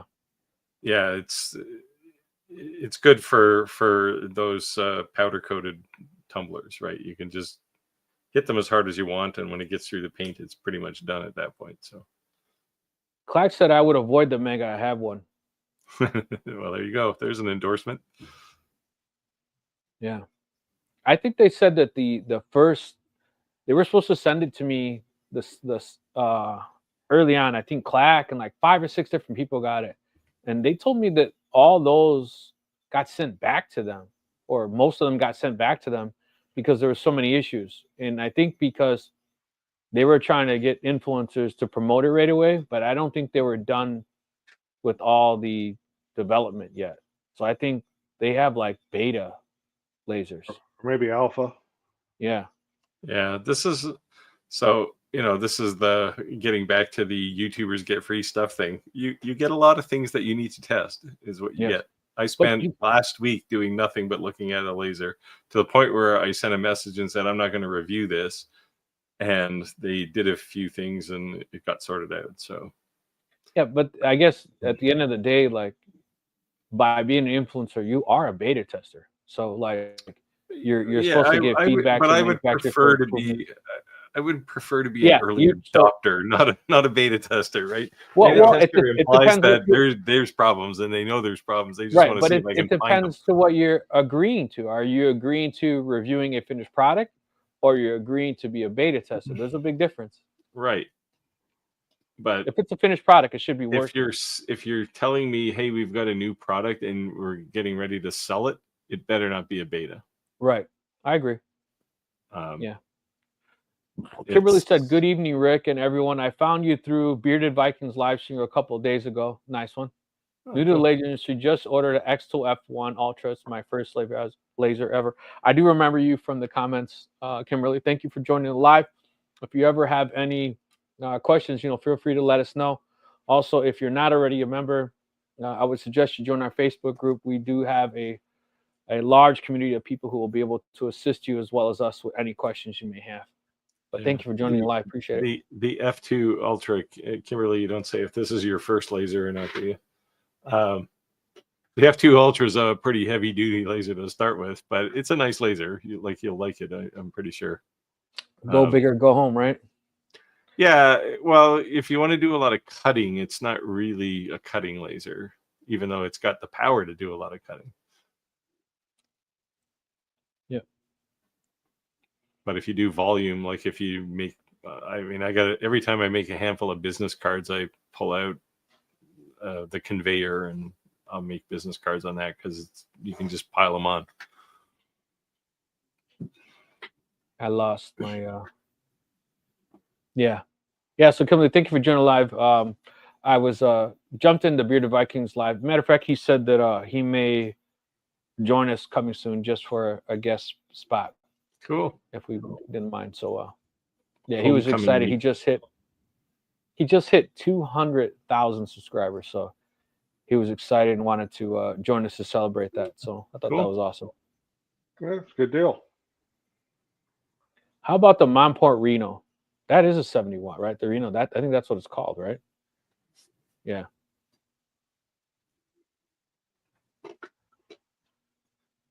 Clack said the Frankenstein, I got it in decent results, but it was an operational. Reno seems okay. Chris, I'm getting into impressions. A lot of companies now are using Kickstarters as a marketing tool. I was surprised when I started seeing like X-Tool and big brands, not new names. Yeah. And now I almost think like it's becoming the norm, like you're saying, Chris. Weird. Yeah, there's some companies that don't do it though. Commarker doesn't use Kickstarter. But yeah, it's shocking, right? That a company the size of X-Tool does a Kickstarter project. Yeah. it's, I mean, I get it, but a part of it is they use it for is to judge interest too, right? So, like, you know, if you get a big over pledge on your Kickstarter project, you're pretty sure the thing's going to be successful. Kimberly said I do some woodworking, some crafting, and looking to get into some metal engraving. Yeah, well, an F2 Ultra will do that for you. For sure. I do want to do a couple more videos on the F2. One of them I want to do is deep engraving on stainless steel. It can do that. So, how Lightburn has the material test, does the X Tools app have that same type of test? It does, but I kind of ripped Xtool about it because it's not nearly as nice as the way Lightburn does it. So if you were to just open Lightburn, run your tests, and then input those in the Xtool software, because it has some supported things that Lightburn doesn't, I know it's jumping through hoops, but that might be the best way. I don't think you can export the test grid. Usually, no, when you you'd make have, one you'd of have, those, you'd you have to run your your print, your test piece to use as your grid. Yeah. If you could, it would be nice if you could export the G code for the material test out of Lightburn, but I don't think you can do that.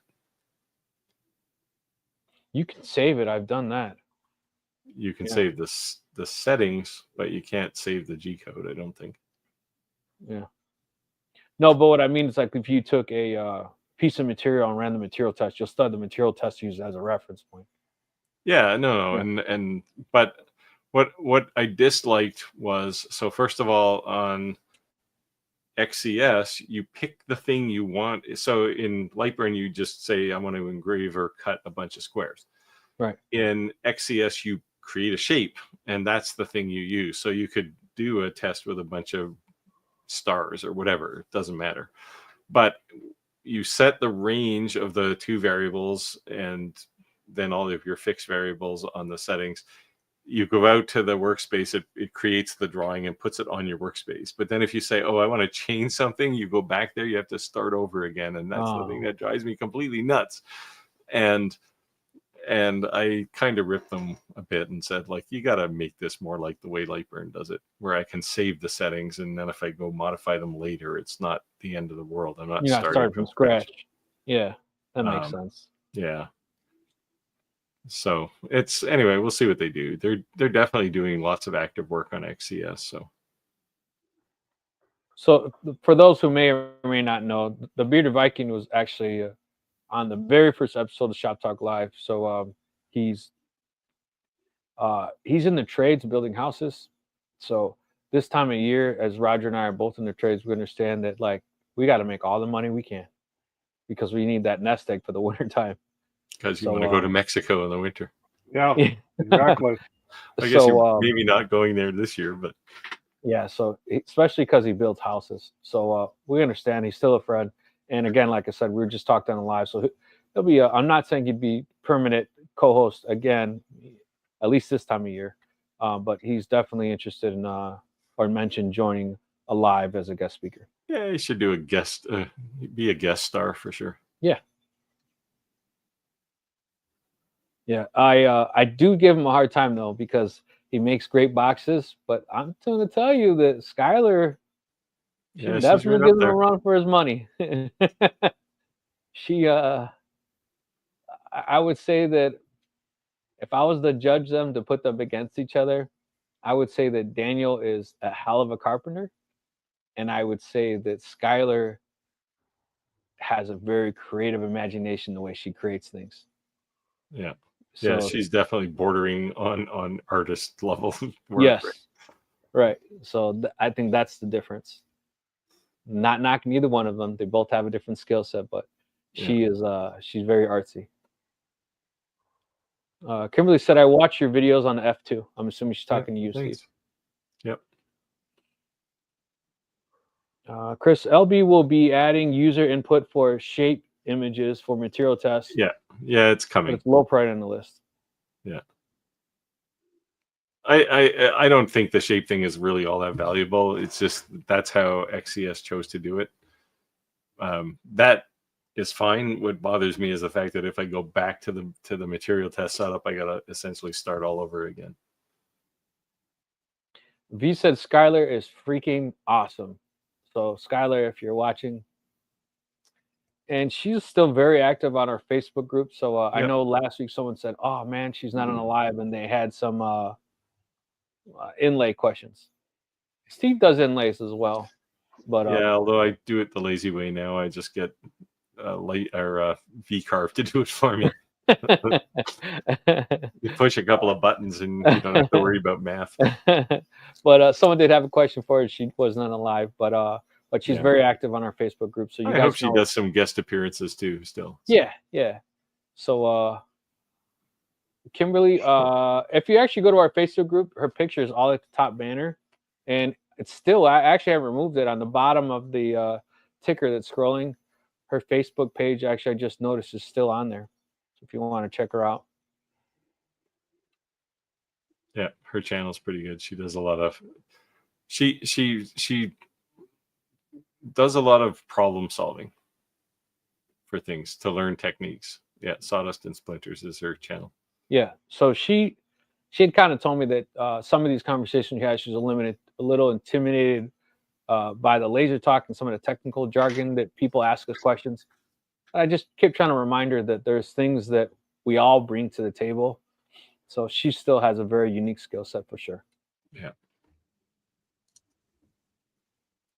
Chris said Skylar equals artist equals master carpenter. Yeah. That's probably a good summary. Yeah. Yeah. And that's why I said when you're putting them two, if you were to put them two head to head, yeah. Bearded Vike is definitely a master carpenter, and Skylar, I'd say, definitely is an artist.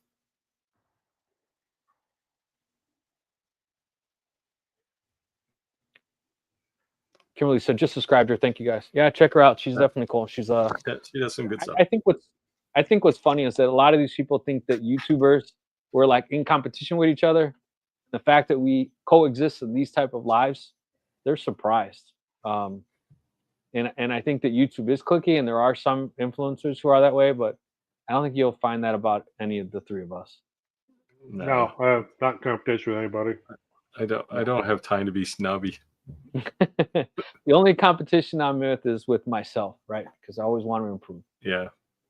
My big competition is to see how I can learn something so I don't have to throw so much material out.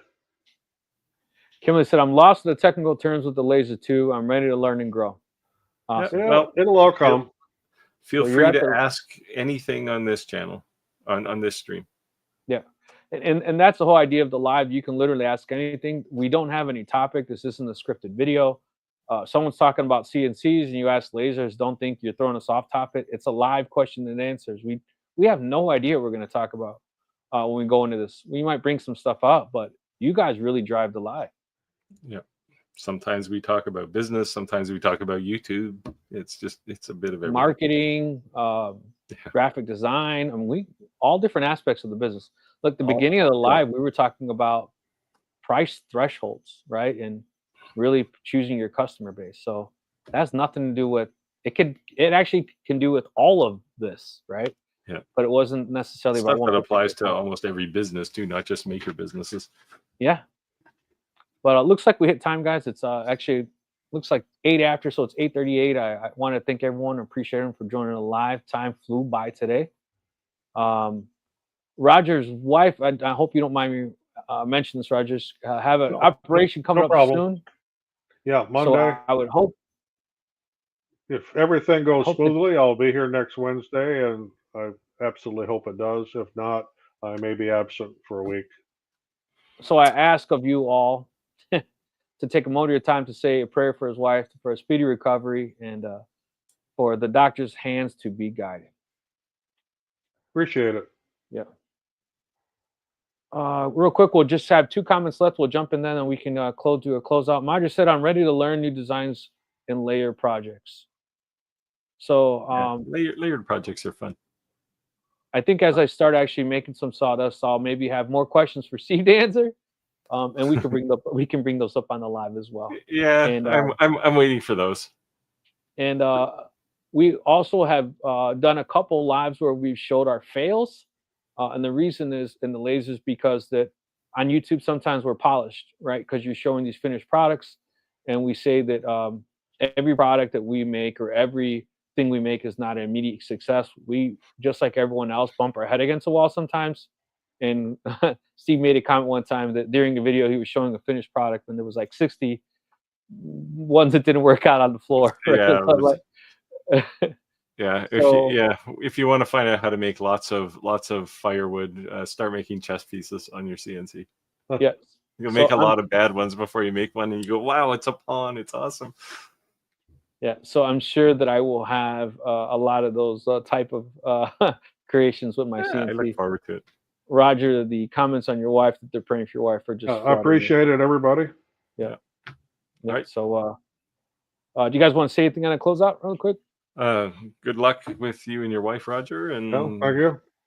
Safe everything for everyone, because there's been all kinds of floods and things lately. It's just crazy. So, take care of yourselves. All right, thanks everyone. See everybody on the next one. Yep. Bye. Ciao, guys.